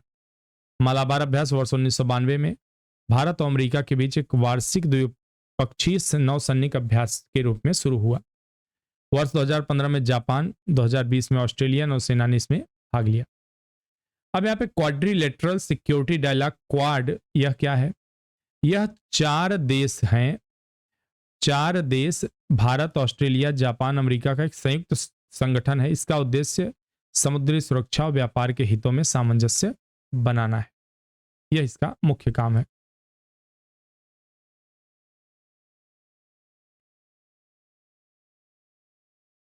अब देखते हैं आईएनएस विशाखापत्तनम, आईएनएस दीपक बहरीन के पोर्ट मीना सलमान पहुंचे। तो क्यों पहुंचे? भारतीय नौसेना के जहाज आईएनएस विशाखापत्तनम और आईएनएस दीपक 14 से 17 अगस्त 2023 तक पोर्ट मीना सलमान बहरीन का दौरा किया। इस यात्रा का उद्देश्य भारतीय बहरीन नौसेनाओं के बीच संबंधों को मजबूत करना है। इस यात्रा में दोनों नौसेनाओं के बीच सहयोग बढ़ाने के लिए सर्वप्रथम प्रथाओं को साझा करना शामिल है। द्विपक्षीय अभ्यास जायद तलवार आयोजित हो गई। किसके बीच? भारतीय नौसेना और संयुक्त अरब अमीरात के बीच 8 से 11 अगस्त 2023 तक द्विपक्षीय अभ्यास जायद तलवार आयोजित किया गया। अभ्यास में नौसेना के 2 जहाज आईएनएस विशाखापत्तनम और आईएनएस त्रिकंद, कभी कभी जानते हैं यह भी पूछ लेता कि कौन से वेसल्स हमारे यहां से शामिल हुए हैं। द्विपक्षीय नौसैनिक अभ्यास जायद तलवार का उद्देश्य भारतीय नौसेना और यूएई की नौसेना के बीच अंतर संचालनीयता और तालमेल को बढ़ाना है। आईएनएस विशाखापत्तनम की बात करें तो भारतीय नौसेना का विशाखापत्तनम श्रेणी के स्टेल्थ गाइडेड मिसाइल विध्वंसक जहाजों में पहला है। 21 नवंबर 2021 को नौसेना में शामिल किया गया था। यह भारतीय नौसेना में सबसे बड़े विध्वंसक जहाजों में से एक है, डिस्ट्रॉयर। पुरस्कार की बात करें तो प्रधानमंत्री मोदी जी को ग्रीस का प्रतिष्ठित सम्मान मिला। 25 अगस्त 2023 को प्रधानमंत्री मोदी जी को ग्रीस के दूसरे सबसे बड़े नागरिक सम्मान the grand cross of the order of the honour से सम्मानित किया गया। प्रधानमंत्री मोदी यह सम्मान पाने वाले पहले विदेशी शासनाध्यक्ष हैं। मोदी को ग्रीस के राष्ट्रपति कैटरीना एन सकेलारापोउलू ने सम्मानित किया। ग्रीस के राष्ट्रपति द्वारा ऐसे प्रधानमंत्रियों और प्रतिष्ठित व्यक्तियों को दिया जाता है जिन्होंने अपने विशिष्ट पद के कारण यूनान के कद को बढ़ाने में योगदान दिया है। Grand cross of the order of honour इसकी स्थापना 1975 में की गई थी। इस पुरस्कार में मेडल में सितारे के आमुख पर देवी अथेना का चित्र अंकित है। अथेना या अकीना बोला जाता है। Only the rights should be honoured, केवल सत्यनिष्ठ व्यक्तियों का सम्मान हो, नामक वाक्यांश उस पर अंकित है। इंडिया स्मार्ट सिटी पुरस्कार 2022, केंद्र सरकार 23 अगस्त 2023 को इंडिया स्मार्ट सिटी पुरस्कार 2022 घोषित किया। स्मार्ट शहरों में इंदौर पहला स्थान प्राप्त किया है। 100 स्मार्ट शहरों के बीच अनुकरणीय प्रदर्शन के लिए सूरत और आगरा को क्रमशः दूसरा और तीसरा स्थान मिला है। सूरत और आगरा, यह एक गुजरात का शहर एक यूपी का शहर होगा, तो यह भी पूछा जा सकता है। राज्यों की श्रेणी में प्रथम स्थान मध्य प्रदेश, दूसरा स्थान तमिलनाडु, तीसरा संयुक्त रूप से राजस्थान और उत्तर प्रदेश को दिया गया है। चंडीगढ़ को स्वच्छ केंद्र शासित प्रदेश के रूप में चयनित किया गया है। स्मार्ट मिशन है क्या आखिर? स्मार्ट सिटी मिशन 25 जून 2015 को स्मार्ट सिटी मिशन को लॉन्च किया गया था। तो प्रश्न यहां से भी बनते हैं, कब लॉन्च किया गया था? इसका लक्ष्य नागरिकों को शहरों में जरूरी ढांचा, साफ सुथरा, टिकाऊ वातावरण, गुणवत्तापरक जीवन प्रदान करना, देश में शहरी विकास की कार्यप्रणाली में बदलाव लाने के उद्देश्य से इस परियोजना के तहत 100 शहरों को शामिल किया गया। 69वें राष्ट्रीय फिल्म पुरस्कार 2023 के बारे में बात करें। 24 अगस्त 2023 को 69वें राष्ट्रीय फिल्म पुरस्कार की घोषणा की गई। आर माधवन निर्देशित रॉकेटरी द नॉम्बी इफेक्ट को वर्ष 2021 के सर्वश्रेष्ठ फीचर फिल्म पुरस्कार प्रदान किया गया। अल्लू अर्जुन को फिल्म पुष्पा के लिए सर्वश्रेष्ठ अभिनेता के लिए चुना गया और द कश्मीर फाइल्स को राष्ट्रीय एकता पर सर्वश्रेष्ठ फिल्म के लिए नरगिस दत्त पुरस्कार दिया गया। ऐसे ही कुछ खास पूछेंगे, ज्यादा इसमें पूछेंगे नहीं कुछ। सार संक्षेप में और कुछ देखें, आगे बढ़ते हैं तो 69वें राष्ट्रीय फिल्म पुरस्कार विजेताओं की सूची देख लेते हैं क्या है। तो वही चीज है जो अभी हमने देखा। Best feature film rocketry Nambi effect. Best Hindi film Udham Singh. Actor में देखते तो अर्जुन पुष्पा द राइज के लिए। एक्ट्रेस में आलिया। बेस्ट डायरेक्शन में निखिल महाराज मराठी फिल्म। सपोर्टिंग एक्टर पूछेंगे नहीं, बेस्ट सपोर्टिंग एक्टर हो सकता है पूछ लें, पंकज त्रिपाठी मिमी के लिए। और उसके बाद best music direction DSP Pushpa और RRR को। नरगिस दत्त अवार्ड राष्ट्रीय एकता सर्वश्रेष्ठ फिल्म द कश्मीर फाइल के लिए दी गई। और बेस्ट सिनेमेटोग्राफी के लिए सरकार Udham Singh. Best costume designer सरदार Udham Singh. Best production design सरदार Udham Singh. Best choreographer RRR को नाटू नाटू गाने में। Best male singer Kaal Bhairav. International young eco hero पुरस्कार 2023 भारत के 5 युवाओं समेत विश्व में 17 किशोर पर्यावरण कार्यकर्ताओं को 23वें इंटरनेशनल यंग इको हीरो पुरस्कार के लिए चुना गया। चयनित युवाओं ने विश्व के सबसे पहले गंभीर पर्यावरण चुनौतियों से निपटने की पहलें की है। ईहा दीक्षित, मान्यता हर्ष, निर्वाण सोमानी, मन्नत कौर, कर्णव रस्तोगी भारत के चयनित 5 युवा हैं। इंटरनेशनल यंग इको हीरो पुरस्कार 8 से 16 वर्ष की आयु के उन बच्चों किशोरों को प्रदान किया जाता है जिन्होंने पर्यावरण मुद्दों को हल करने की दिशा में कार्य किया। इंटरनेशनल यंग इको हीरो पुरस्कार के लिए नामों का चयन पर्यावरण विज्ञान, जीव विज्ञान, शिक्षा विशेषज्ञों की एक समिति करती है। इंटरनेशनल यंग इको हीरो पुरस्कार अमेरिका में स्थित एक गैर लाभकारी संगठन एक्शन फॉर नेचर द्वारा प्रदान किया जाता है।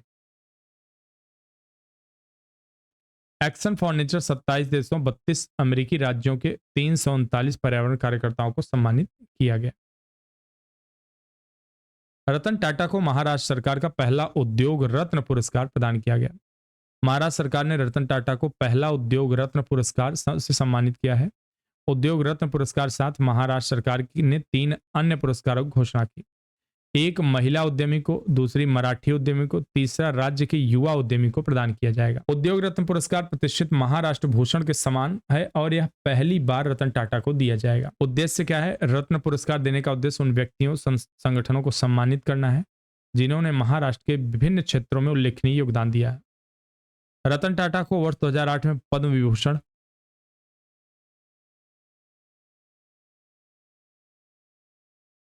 2000 में पद्म भूषण सम्मानित किया गया। हाल ही में ऑस्ट्रेलिया के सर्वोच्च नागरिक सम्मान ऑर्डर ऑफ ऑस्ट्रेलिया पुरस्कार से भी उन्हें सम्मानित किया जा चुका है। प्रधानमंत्री नरेंद्र मोदी को लोकमान्य तिलक राष्ट्रीय पुरस्कार दिया गया महाराष्ट्र सरकार के द्वारा। नगद पुरस्कार की धनराशि नमामि गंगे परियोजना में दान दे दी गई। यह पुरस्कार प्रतिवर्ष 1 अगस्त को लोकमान्य तिलक की पुण्यतिथि पर प्रस्तुत किया जाता है। अब देखते हैं विविध, यहां पर खेल के बारे में थोड़ा सा देखेंगे।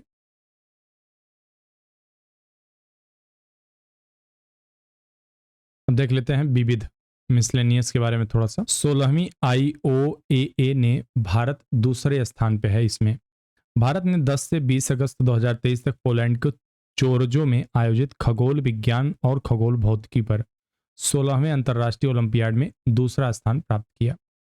भारत ने प्रतियोगिता में 4 स्वर्ण पदक और 1 रजत पदक प्राप्त किए हैं। यूनाइटेड किंगडम 5 स्वर्ण पदक के साथ प्रथम स्थान पर है। ओलंपियाड में 50 देशों के 236 छात्रों ने भाग लिया। सभी श्रेणियों में कुल मिलाकर 27 स्वर्ण, 41 रजत और 50 कांस्य पदक अर्जित किए गए। Bharat new car assessment programme Bharat NCAP launch किया। केंद्रीय सड़क परिवहन जलमार्ग मंत्री नितिन गडकरी द्वारा नई दिल्ली में Bharat new car assessment programme Bharat NCAP launch किया गया। यह कार्यक्रम 1 अक्टूबर 2023 से शुरू होगा। Bharat new car assessment programme एक क्रैश टेस्ट मूल्यांकन प्रोग्राम है जो वाहनों की क्रैश टेस्टिंग के बाद उनके परफॉर्मेंस के आधार पर 0 से 5 स्टार रेटिंग देगा।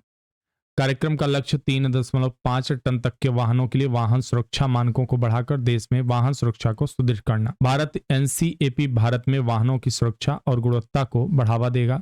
साथ ही सुरक्षित वाहनों के निर्माण के लिए मूल उपकरण निर्माता के मध्य स्वस्थ प्रतिस्पर्धा को बढ़ावा मिलेगा। आप लोग इस बात से समझ गए होंगे कि एक कार होती है तो कार बनाने वाला प्रयास यह करता है कि कार में कितनी कम से कम लागत आए और कितनी ज़्यादा से ज़्यादा हम इसको ज़्यादा से ज़्यादा अमाउंट में बेच सकें।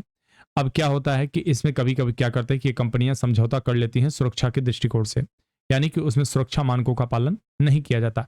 भारत में ऐसी व्यवस्था अभी तक नहीं की गई थी। कैसी भी कार आप बना दीजिए, ले आके बेच दीजिए, लोग खरीद लेंगे और उसी में भगवान न करे अगर एक्सीडेंट होता है तो दम भी तोड़ देते हैं।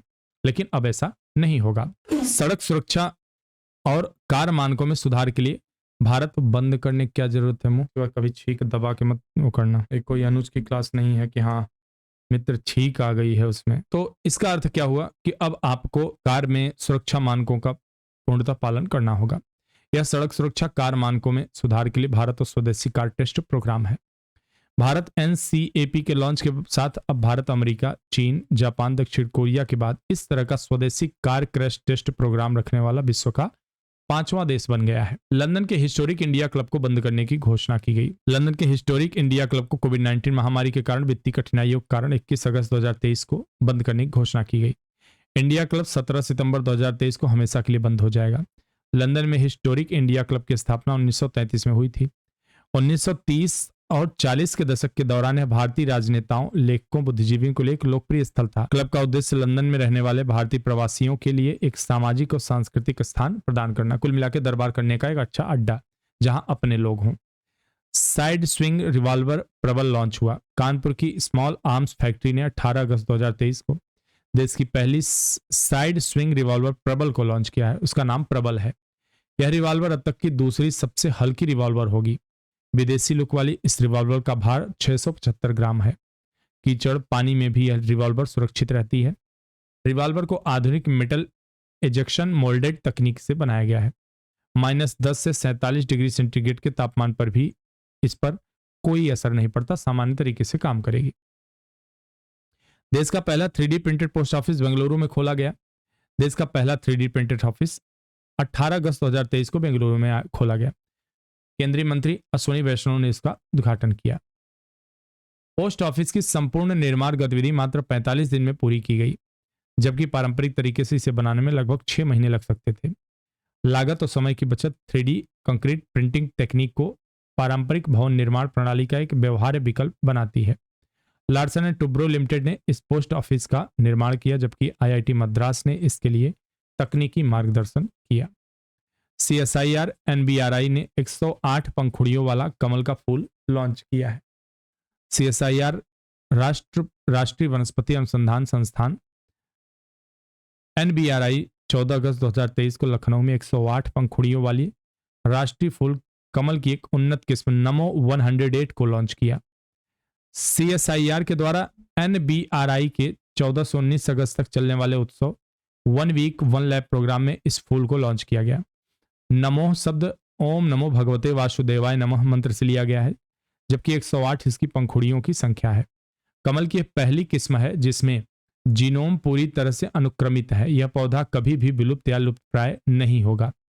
यह किस्म मणिपुर में पाए जाने में जर्म प्लाज्म से एक क्लोनल चयन है। CSIR NBIR ने एलोवेरा के NBRI निहार की एक नई किस्म को भी जारी किया है। NBRI निहार पारंपरिक एलोवेरा पौधों की तुलना में जेल की उपज में 2.5 गुना वृद्धि दर्शाता है। राष्ट्रीय वनस्पति अनुसंधान संस्थान NBRI लखनऊ में स्थित यह संस्थान CSRI के अंतर्गत कार्यरत है तथा आधुनिक जीव विज्ञान एवं टेक्सोनॉमी के क्षेत्र से जुड़ा है। बात करते हैं CSIR की। वैज्ञानिक औद्योगिक अनुसंधान परिषद CISR, अगर इसके बारे में कहें तो यह विज्ञान समाज उद्योग के बीच समन्वय बनाए रखने के लिए एक संस्थागत व्यवस्था के रूप में कार्य करता है। नेहरू मेमोरियल का नाम अब प्रधानमंत्री संग्रहालय एवं पुस्तकालय कर दिया गया। आप लोगों का क्या विचार है इस पर जरा बताइएगा। आप लोगों में से मैं जानना चाहता हूं कितने लोग ऐसे इस बात से सहमत हैं कि प्रधानमंत्री संग्रहालय होना चाहिए था इसका नाम। आधिकारिक तौर पर नेहरू मेमोरियल संग्रहालय पुस्तकालय NMML का नाम बदलकर प्रधानमंत्री संग्रहालय एवं पुस्तकालय सोसाइटी कर दिया गया। नाम बदलने का निर्णय जून 2023 में NMML सोसाइटी की एक बैठक के दौरान लिया गया। बैठक में संस्कृति मंत्रालय ने नाम बदलकर PM संग्रहालय और पुस्तकालय सोसाइटी करने का फैसला किया था। मेरी माटी मेरा देश अभिमान, मेरा देश अभियान देश के लिए अपना जीवन न्यौछावर करने वाले वीरों को श्रद्धांजलि देने के लिए 9 अगस्त 23 को देशव्यापी मेरी माटी मेरा देश अभियान का शुभारंभ किया गया। 9 अगस्त से लेकर 30 अगस्त 2023 तक चलने वाला यह अभियान गांव से शहरी निकायों तक राष्ट्रीय स्तर पर आयोजित किया गया और वीरों को याद किया गया। वीरों की स्मृति में ग्राम पंचायतों में शिला फलकम स्मारक पट्टिका स्थापित किए गए। आजादी का अमृत महोत्सव का समापन कार्यक्रम है। आजादी का अमृत महोत्सव का शुभारंभ 12 मार्च 2021 को किया गया था। पुस्तकालय महोत्सव का उद्घाटन राष्ट्रपति जी ने मुर्मू ने 5 अगस्त 2023 को नई दिल्ली में पुस्तकालय महोत्सव का उद्घाटन किया। यह महोत्सव संस्कृति मंत्रालय द्वारा आयोजित किया गया। 2 दिन के इस महोत्सव में विश्व भर के प्रसिद्ध पुस्तकालयों की विशेषताएं दर्शाया गया है। अब यहाँ पे क्या होता है, कभी कभी क्या होता है, थीम पूछ लेता है, किस मंत्रालय ने यह प्रदर्शनी आयोजित की वह पूछ लेगा, तो ये दोनों चीजें पता होने। राष्ट्रपति ने कहा कि एक राष्ट्र एक डिजिटल लाइब्रेरी के राष्ट्रीय लक्ष्य को प्राप्त करने के लिए भारत की राष्ट्रीय वर्चुअल लाइब्रेरी विकसित की जा रही है। स्टडी इन इंडिया पोर्टल का शुभारंभ शिक्षा मंत्री धर्मेंद्र प्रधान जी हैं। विदेश मंत्री डॉक्टर S जयशंकर नई दिल्ली में स्टडी इन इंडिया पोर्टल की शुरुआत की।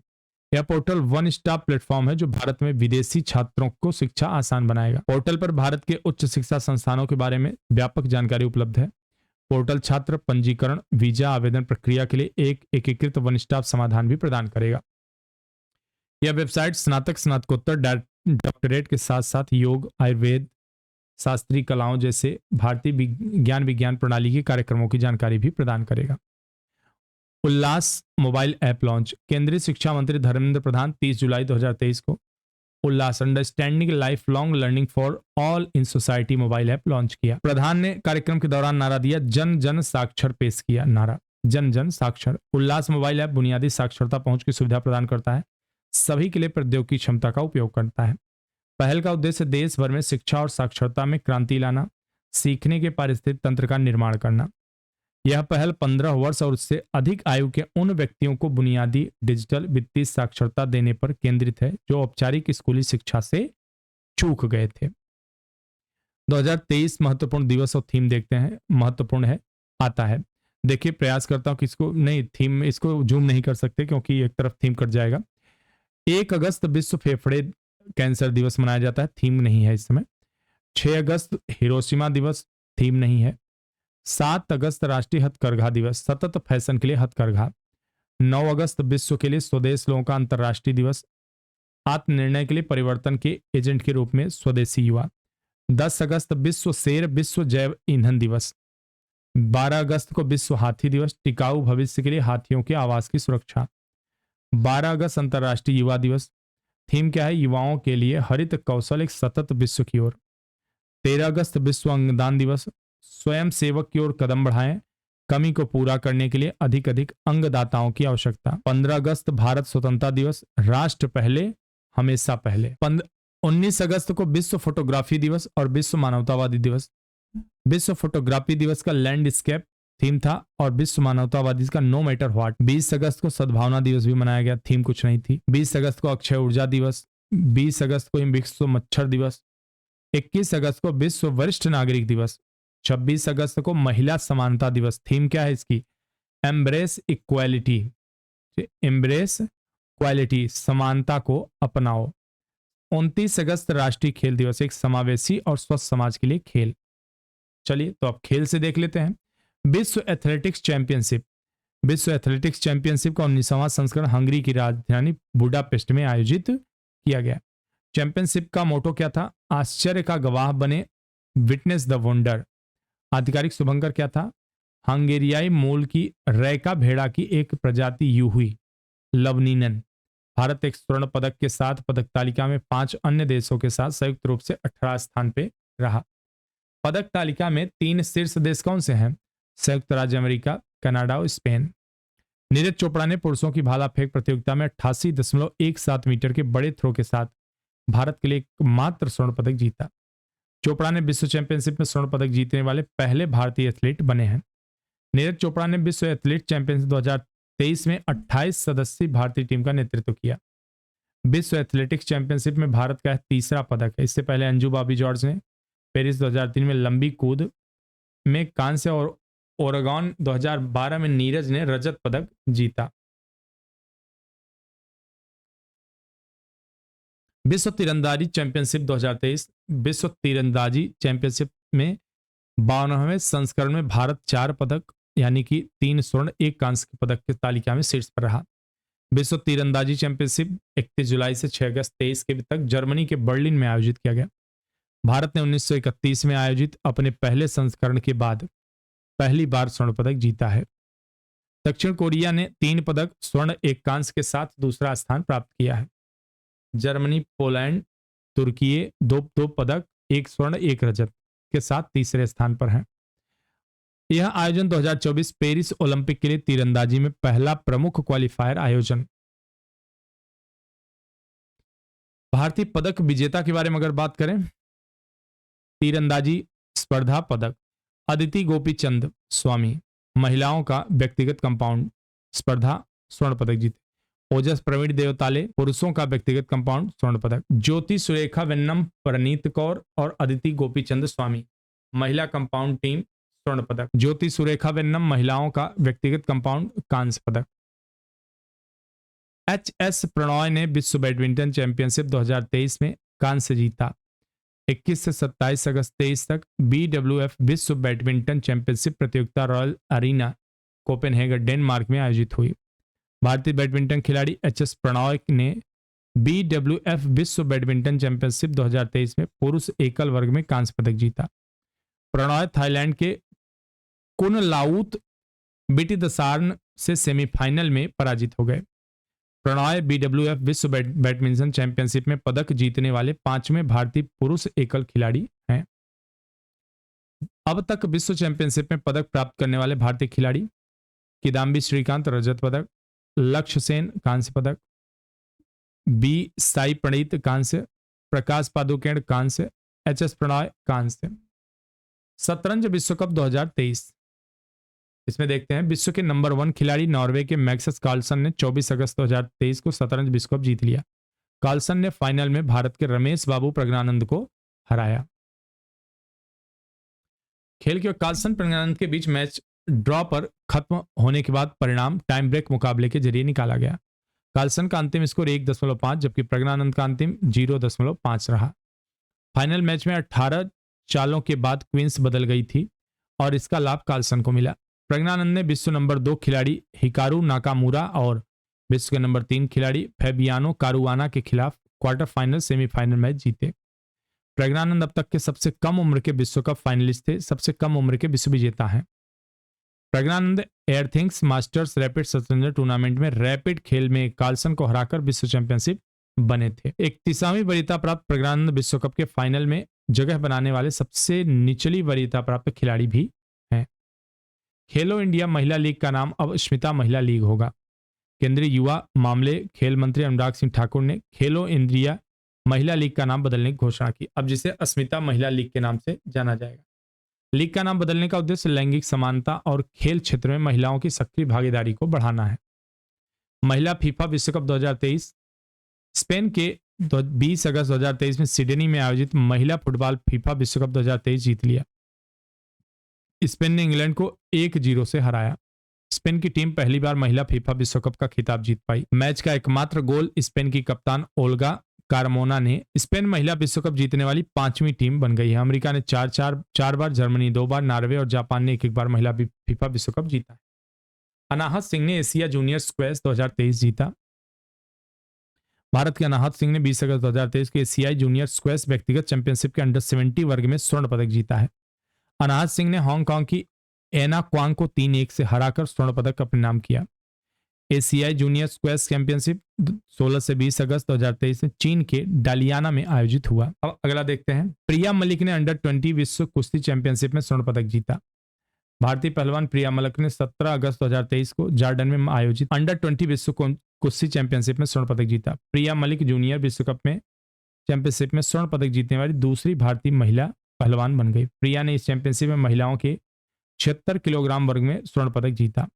जर्मनी की लौरा केलिव कुहेन को 5-0 से हराकर प्रिया ने चैंपियनशिप जीती। अंतिम पंघाल 2022 संस्करण में कुश्ती में जूनियर विश्व खिताब जीतने वाली भारत की पहली महिला थी। भारतीय एयर पिस्टल टीम ने विश्व चैंपियनशिप में कांस्य पदक जीता है। अजरबैजान के बाकू में भारतीय पुरुष टीम 17 अगस्त 2023 को ISSF विश्व चैंपियनशिप के 10 मीटर एयर पिस्टल स्पर्धा में 1734 अंक लाकर कांस्य पदक जीता। चीन की टीम ने 1749 अंक लेकर स्वर्ण पदक जीता। वहीं जर्मनी की टीम भारत के 9 अंक अधिक लाकर रजत पदक जीतने में सफल रही। भारतीय पिस्टल टीम में शिव नरवाल, सरबजोत सिंह, अर्जुन सिंह चीमा शामिल थे। नरवाल ने 579, सरबजोत 578, चीमा ने 577 अंक प्राप्त किए। टूर्नामेंट 2024 पेरिस ओलंपिक का क्वालिफाइंग टूर्नामेंट भी है। विश्व अंडर 20 कुश्ती चैंपियनशिप प्रतियोगिता। विश्व अंडर 20 कुश्ती चैंपियनशिप प्रतियोगिता इसमें कुश्ती चैंपियनशिप प्रतियोगिता 14 से 20 अगस्त 2023 जॉर्डन के अम्मान में आयोजित की गई। भारतीय पहलवान ने 4 स्वर्ण, 3 रजत, 7 कांस्य पदक सहित कुल 14 पदक जीते। प्रतियोगिता में पुरुषों महिलाओं की फ्री स्टाइल और पुरुष के ग्रीको रोमन कैटेगरी में मुकाबले हुए। पहलवान प्रिया मलिक ने महिलाओं के 76 किलोग्राम वर्ग में स्वर्ण पदक जीता। जूनियर विश्व चैंपियनशिप में स्वर्ण पदक जीतने वाली दूसरी भारतीय महिला पहलवान बन गई। भारतीय पहलवान मोहित कुमार ने पुरुषों के 61 किलोग्राम फ्री स्टाइल वर्ग में अंडर 20 विश्व कप चैंपियनशिप जीता। यहाँ लिस्टिंग दी गई, चलिए देख लेते हैं। पहलवान वर्ग पदक: मोहित कुमार पुरुषों का फ्री स्टाइल 61 किलोग्राम स्वर्ण। प्रिया मलिक महिला 76 किलोग्राम स्वर्ण पदक। अंतिम पंघल महिला 53 स्वर्ण पदक। सविता महिला 62 स्वर्ण पदक। सागर जगलान पुरुषों का फ्री स्टाइल 79 रजत।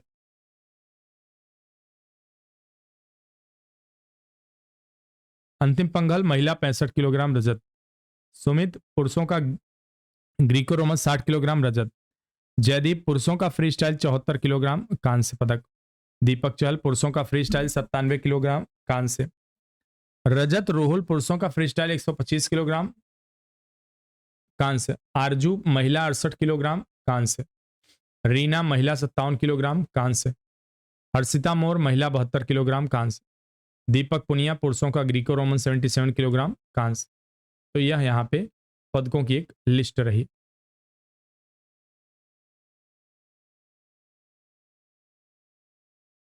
अब देखते हैं आईसीसी की T20 रैंकिंग में सूर्य कुमार यादव शीर्ष स्थान प्राप्त किए हैं। यह महत्वपूर्ण है चूंकि खेल से संबंधित है। दूसरी चीज हमारे देश के खिलाड़ी हैं तो इसलिए और महत्वपूर्ण हो जाता है। 16 अगस्त 2023 को आईसीसी T20 में रैंकिंग स्टार बल्लेबाज सूर्य कुमार यादव शीर्ष स्थान पर बने हुए हैं। शुभमन गिल कैरियर के सर्वश्रेष्ठ 25वें स्थान पर पहुंच गए हैं। यशस्वी जायसवाल को इस रैंकिंग में 88वें स्थान पर रखा गया। 88वें 88th रैंक। भारतीय हॉकी टीम FIH की नवीनतम रैंकिंग में तीसरे स्थान पर भारतीय हॉकी टीम 13वां स्थान। 13 अगस्त 2023 को एशिया चैंपियंस ट्रॉफी जीतने के बाद FIH की नवीनतम रैंकिंग में तीसरे स्थान पर पहुंच गई है। यह दूसरी बार है जब भारतीय टीम FIH रैंकिंग में तीसरे पायदान पर पहुंची है। भारतीय टीम ने 2021 में टोक्यो ओलंपिक में कांस्य पदक जीतने के बाद यह रैंकिंग प्राप्त की थी। रैंकिंग में शीर्ष देश नीदरलैंड, बेल्जियम, भारत, इंग्लैंड और जर्मनी है। एशियन चैंपियंस ट्रॉफी 2023 की बात करें तो 12 अगस्त 2023 को भारतीय टीम ने Asian hockey champions trophy 2023 Malaysia को 4-3 से हराया। एशियन हॉकी चैंपियंस ट्रॉफी का 7वां संस्करण चेन्नई में 3 से 12 अगस्त तक आयोजित किया गया। भारत ने चौथी बार एशियन हॉकी चैंपियनशिप जीती है। भारत का सबसे ज्यादा बार इस टूर्नामेंट को जीतने वाला देश भी बन गया है भारत, यानी कि भारत ने इस टूर्नामेंट में सबसे ज्यादा बार जीता है। इससे पहले भारत 2011 में जीता, 16 में, 18 में। वर्ष 2018 में बारिश की वजह से भारत और पाकिस्तान संयुक्त रूप से विजेता रहे थे, और नहीं अगर बारिश होती तो आपको पता है कौन विजेता होता। टूर्नामेंट में भारत, मलेशिया, दक्षिण कोरिया, जापान, पाकिस्तान और चीन ने भाग लिया। जापान ने दक्षिण कोरिया को 5-3 से हराकर तीसरा स्थान, जबकि पाकिस्तान की टीम ने चीन को 6-1 से हराकर 5वां स्थान प्राप्त किया। प्रार्थना थोम्बारे ने टेनिस हाईकोर्ट में स्पर्धा में महिला डबल्स के खिताब जीता है। प्रार्थना थोम्बेरे ने रूस की अनास्तासिया तिखोनोवा के साथ स्पेन की बार्सिलोना में टेनिस हाईकोर्ट स्पर्धा में महिला डबल्स का खिताब जीता। प्रार्थना ने रूस के अनास्तासिया तिखोनोवा के साथ फाइनल में फ्रांस के एस्टेले कैसिनो, लातविया के डायना मर्सी केविका की जोड़ी 3-6, 6-1, 10-7 से हराया। नाम इनके इतने टफ होते हैं कि फिलहाल आपको तो याद रखना पड़ेगा, परीक्षा में पूछा जाएगा तो।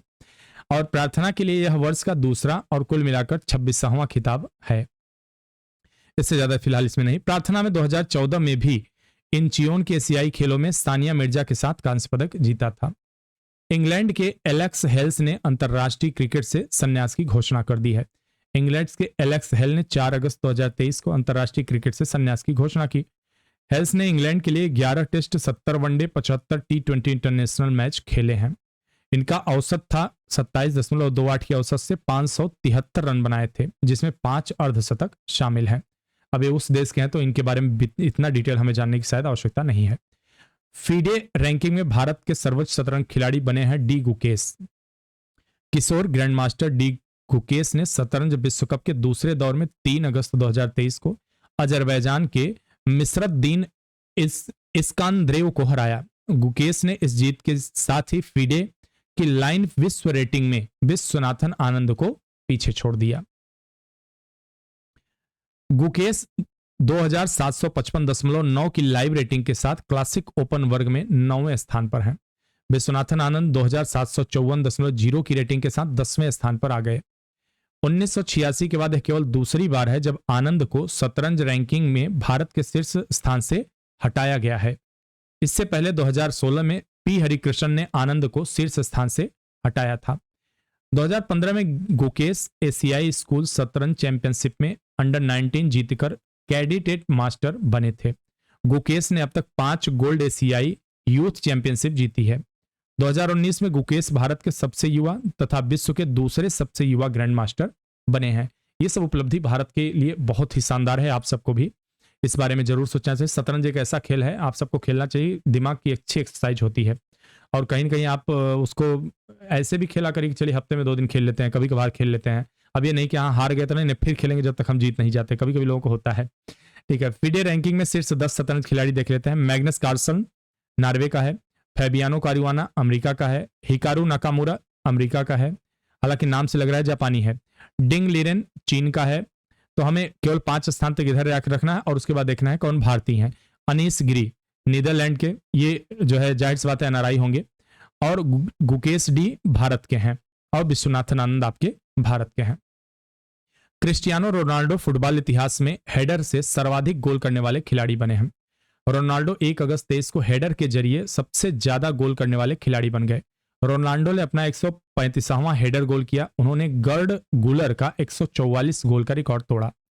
रोनाल्डो ने सऊदी अरब के रियाद में किंग फहद इंटरनेशनल स्टेडियम में किंग सलमान क्लब कप में गेम में यूएस मोनासिस्टर के खिलाफ यह उपलब्धि हासिल की।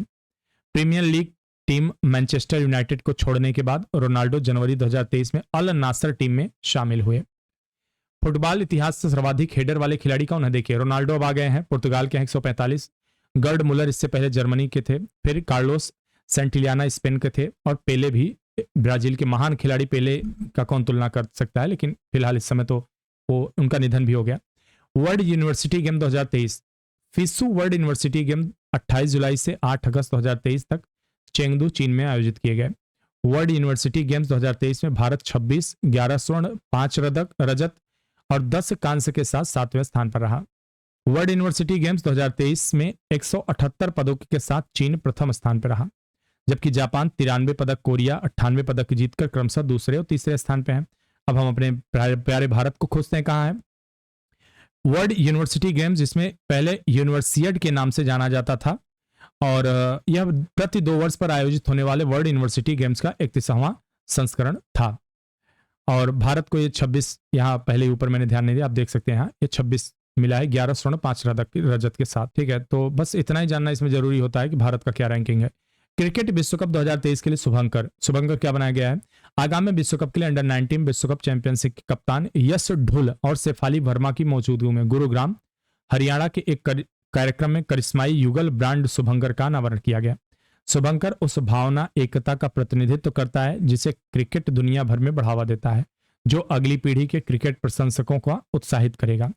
शुभंकर में लैंगिक समानता और विविधता के प्रतीक के रूप में उभरते वाले विशिष्ट गुणों का प्रतिनिधित्व करने वाले एक पुरुष एक महिला पात्र द्वारा भविष्योन्मुखी सूट वेशभूषा धारण की गई थी, जो क्रिकेटो वर्ष से आते हैं, क्रिकेट इनवर्स। दूती चंद पर राष्ट्रीय डोपिंग रोधी एजेंसी के द्वारा प्रतिबंध। राष्ट्रीय डोपिंग एजेंसी नाडा द्वारा भारत की सबसे तेज महिला धावक दूती चंद पर 4 साल का प्रतिबंध लगाया गया है। 3 जनवरी 2023 से यह प्रतिबंध लागू होना है। डोपिंग होता है जैसे अगर आपने खेल के दौरान किसी प्रकार के मादक पदार्थ या आपने जो क्षमता वृद्धि रसायन किसी प्रकार का शरीर में ले लिया हो, कोई इंजेक्शन ले लिया हो, दवा ले लिया हो, तो वो चीजें। डोप टेस्ट हुआ जिसमें सिलेक्टिव एंड्रोजन रिसेप्टर मॉड्यूल पाया गया, जो प्रतिबंधित पदार्थों की सूची में है। यहाँ कुछ पदार्थ ऐसे हैं जो लिस्ट जारी की जाती है कि आप ये नहीं ले सकते हैं।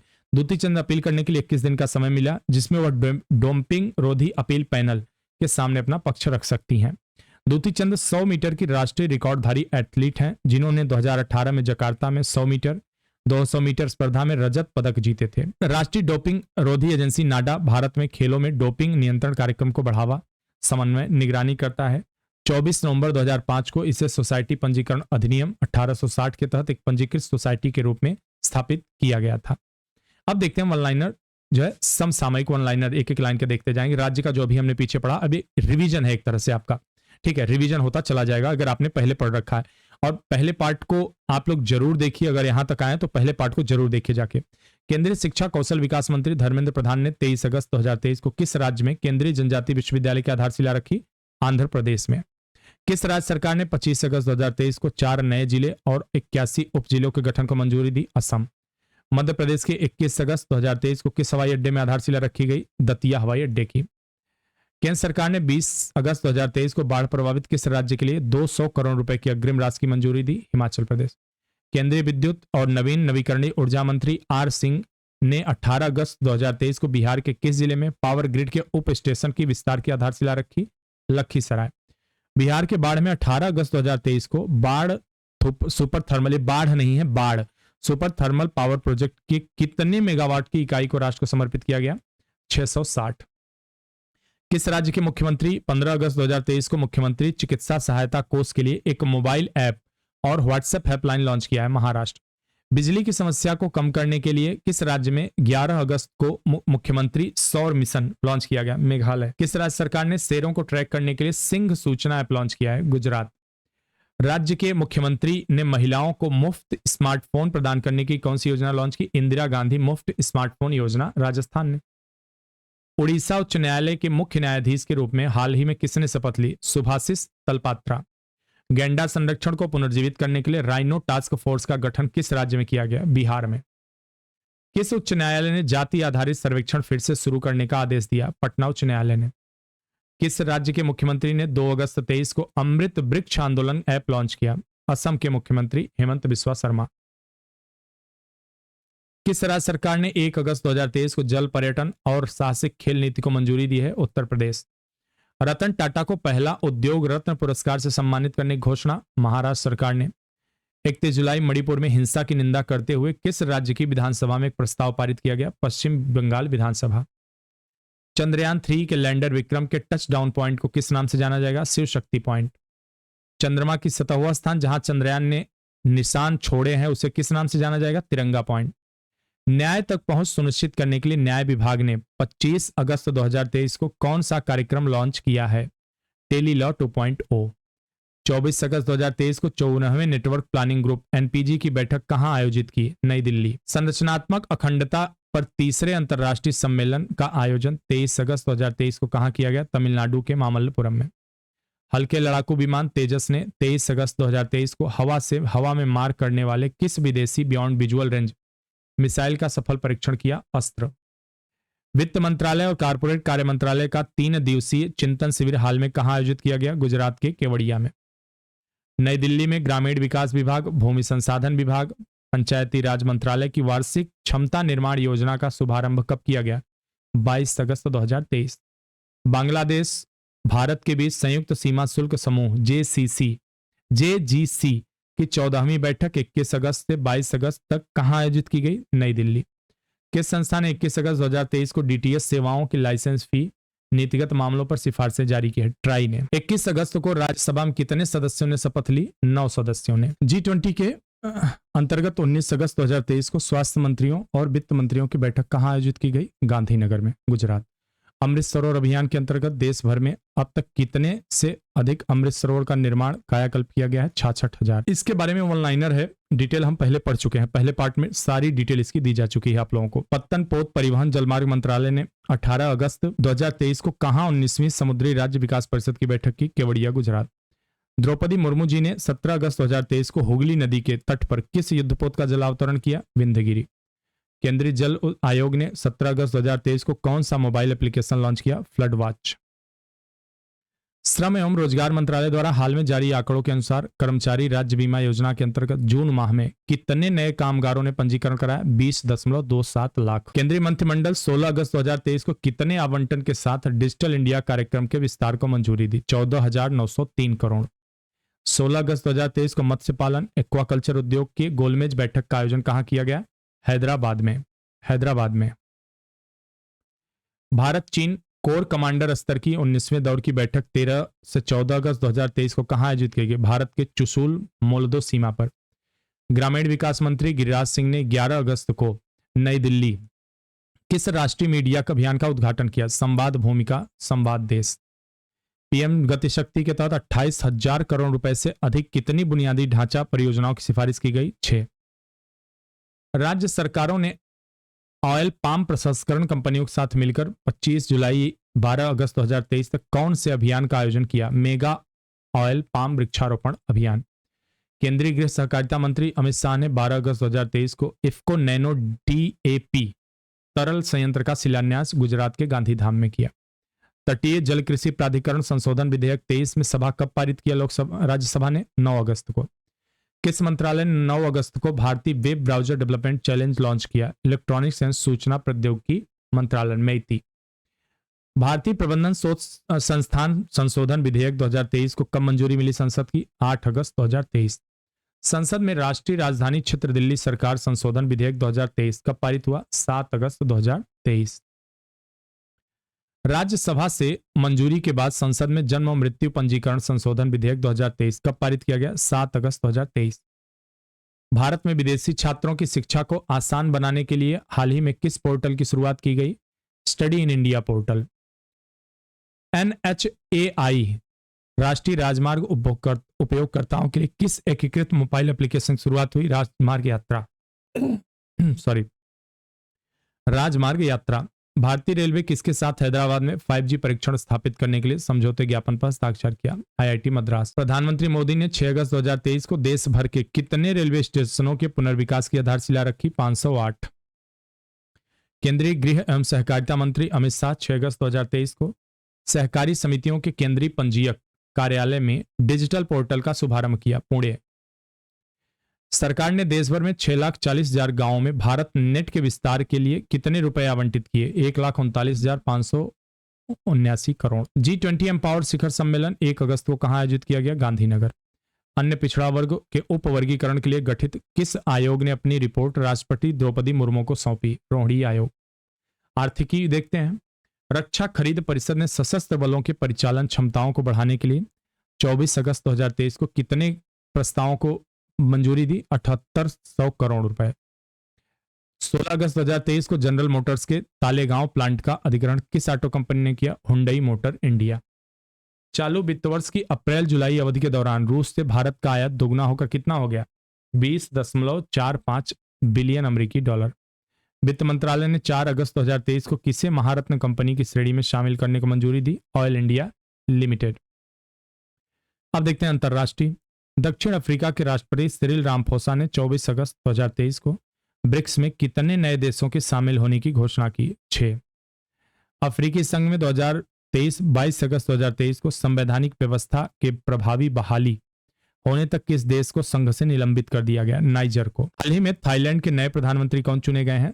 त्रेसा थाविसिन। 21 अगस्त 2023 को नेपाल के राष्ट्रपति रामचंद्र पौडेले ने किन्हें नेपाल का अगला मुख्य न्यायाधीश नियुक्त किया? विशंभर प्रसाद श्रेष्ठ। भारत और समोआ के बीच पहली विदेश कार्यालय परामर्श की बैठक 21 अगस्त को कहां आयोजित हुई? आपिया।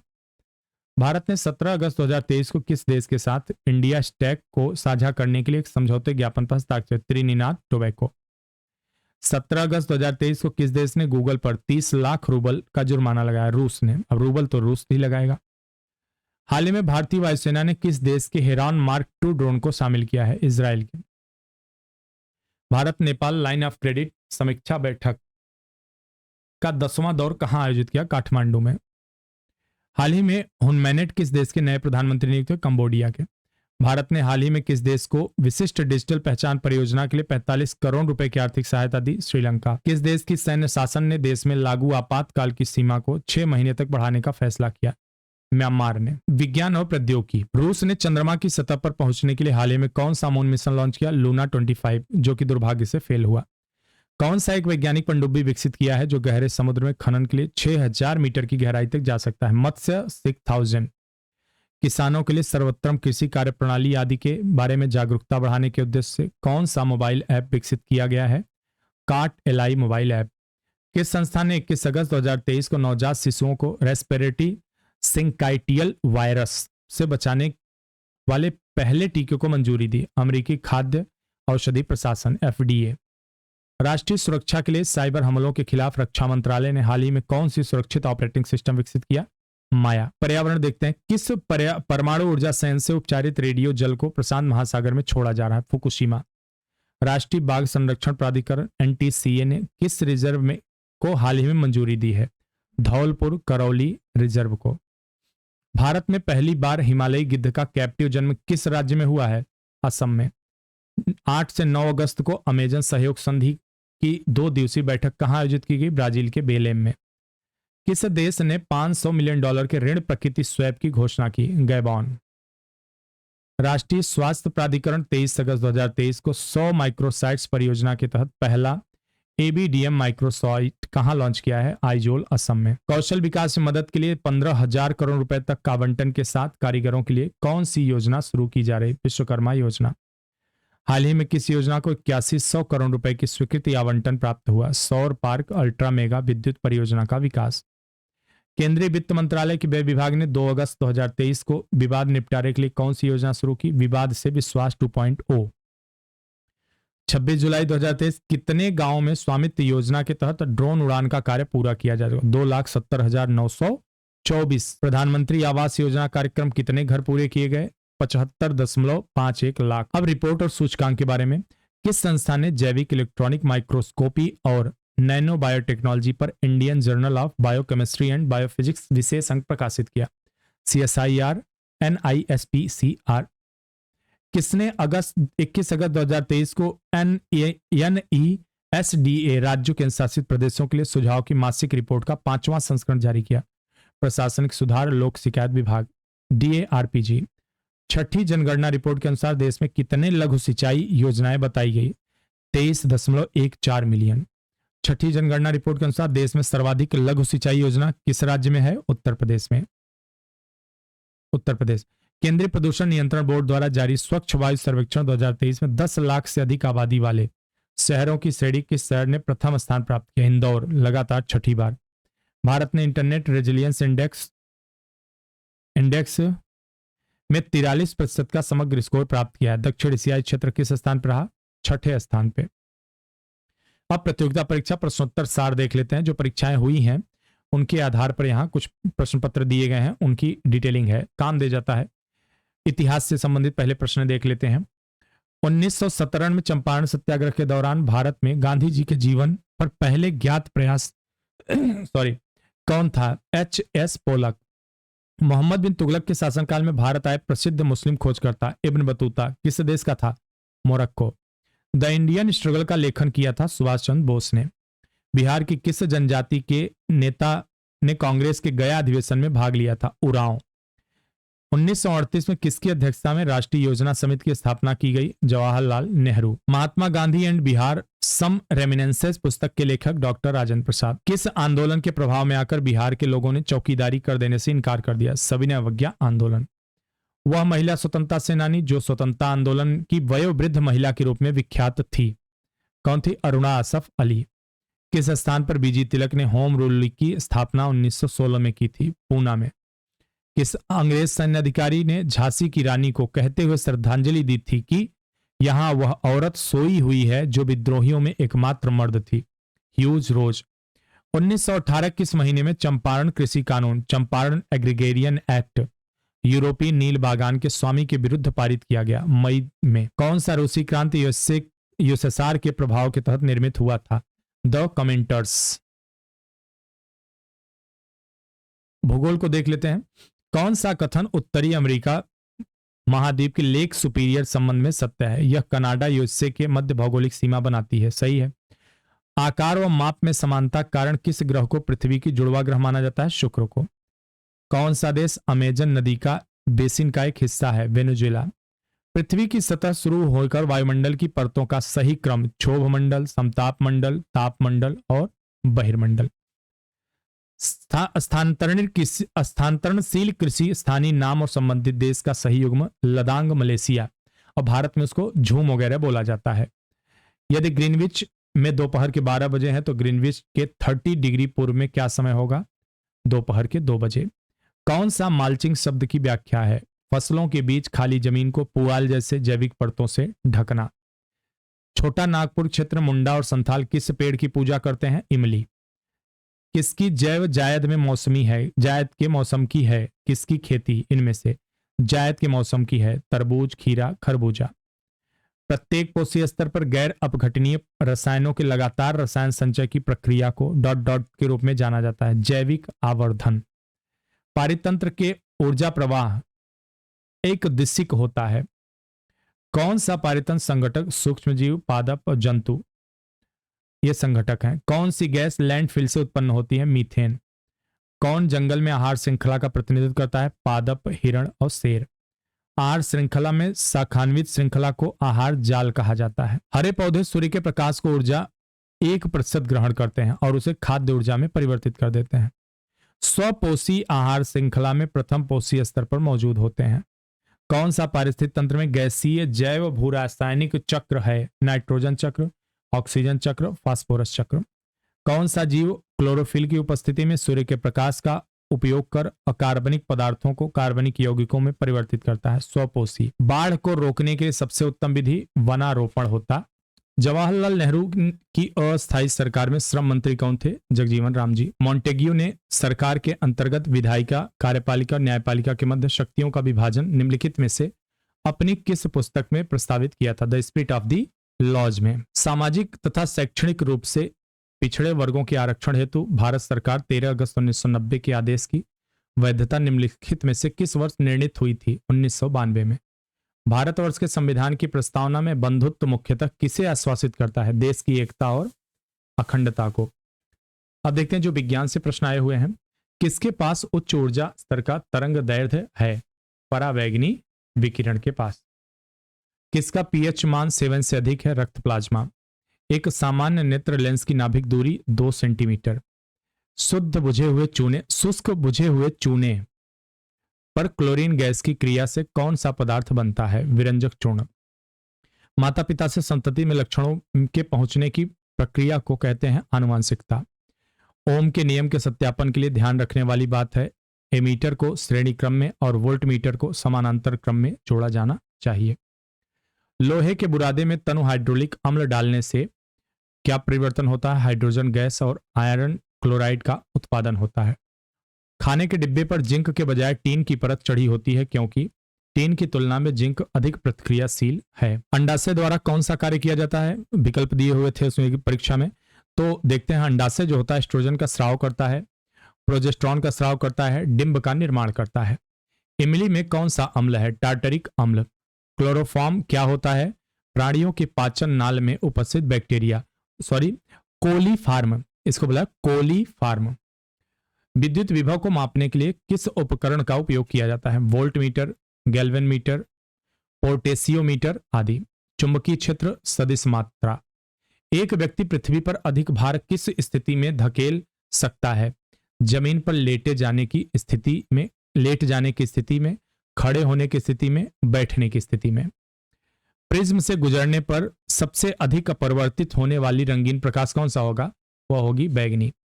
मिट्टी के तेल के बर्तन को साफ एक टुकड़ा डाला जाता है। मिट्टी के तेल के बर्तन में बर्फ का एक टुकड़ा डाला जाता है। बर्फ के पिघलने पर मिट्टी के तेल की सतह गिरेगी। एंगस मेडिसिन की पुस्तक the world economy historical statics के अनुसार प्राचीन भारत में भारत की विश्व जीडीपी में कितने प्रतिशत का अंशदान था? 32% का। यह अपने आप में एक अनूठी बात है दोस्तों। सोचिए, प्राचीन भारत में विश्व इकोनॉमी में हम 32% की हिस्सेदारी थे। अब कमेंट करके बताइए आज हमारी कितनी हिस्सेदारी है। करंट का देखते हैं कितने प्रश्न वहां से आए। भारत का पहला केबल स्टे रेल पुल बनाया गया जम्मू कश्मीर में। भारत का पहला अर्धचालक सेमीकंडक्टर निर्माण हेतु प्लांट किस राज्य में स्थापित किया गया है? गुजरात में। निम्नलिखित में कौन सा देश हाल ही में गठित I2U2 ग्रुपिंग का सदस्य है? इसमें 1 लिखा है, ये 1 नहीं होगा, I2U2। संयुक्त अरब अमीरात, इजराइल और भारत। 17 मार्च 2023 को अंतर्राष्ट्रीय आपराधिक न्यायालय ICC ने किसे के विरुद्ध गिरफ्तारी वारंट जारी किया है? रूसी राष्ट्रपति व्लादिमीर पुतिन। तृतीय भारत प्रशांत द्वीपीय सहयोग मंच। दोस्तों ये ICC जो है अंतर्राष्ट्रीय आपराधिक न्यायालय उसी तरह है जैसे नाराज फूफा की तरह बारात में, उनकी तरह इसका काम होता है। दुल्हा तब भी जाएगा, शादी तब भी होगी, नाराज फूफा कुछ नहीं कर सकते। बस हाँ, वो फूफा नाराज हैं और मान भी जाएंगे कुछ देर बाद। FIPIC शिखर सम्मेलन का आयोजन हुआ था पापुआ न्यू गिनी में। रॉन विल्सन किस शहर में पहले श्वेत मुख्य न्यायाधीश नियुक्त हुए हैं? न्यूयॉर्क में। देखिए, मैंने इनको नाराज फूफा क्यों कहा अंतर्राष्ट्रीय आपराधिक न्यायालय? क्योंकि इसके पास कोई भी ऐसा जुरिडिक्शनल पावर नहीं है कि किसी को जबरदस्ती सजा दे। केवल इनका काम है कि हमने सजा दे दिया, बस हो गई सजा। किस देश की संसदीय समिति ने हाल ही में सिफारिश की कि भारत को नाटो प्लस समूह का हिस्सा बनाया जाना चाहिए? इससे अंतर्राष्ट्रीय बुक पुरस्कार 2023 दिया गया जॉर्जी गोस्पोडिनो को। ट्विटर के नए मुख्य कार्यकारी अधिकारी कौन है? Linda Yaccarino. सुभद्रा देवी, जिनको 2023 में पद्मश्री पुरस्कार से नवाजा गया, जानी जाती हैं पेपर मेसी कलाकार के रूप में। भारत की संसद के नए भवन के प्रभारी वास्तुकार का नाम क्या है? पद्मश्री बिमल पटेल। किस राज्य ने अप्रैल 2023 में ट्रांसजेंडर समुदाय को OBC का दर्जा दिया है? मध्य प्रदेश सरकार ने। किसने कहा भारतीय न्यायपालिका विलासी मुकदमेबाजी के ग्रसित है? NV रमना ने। विविध की बात करते हैं, देखते हैं।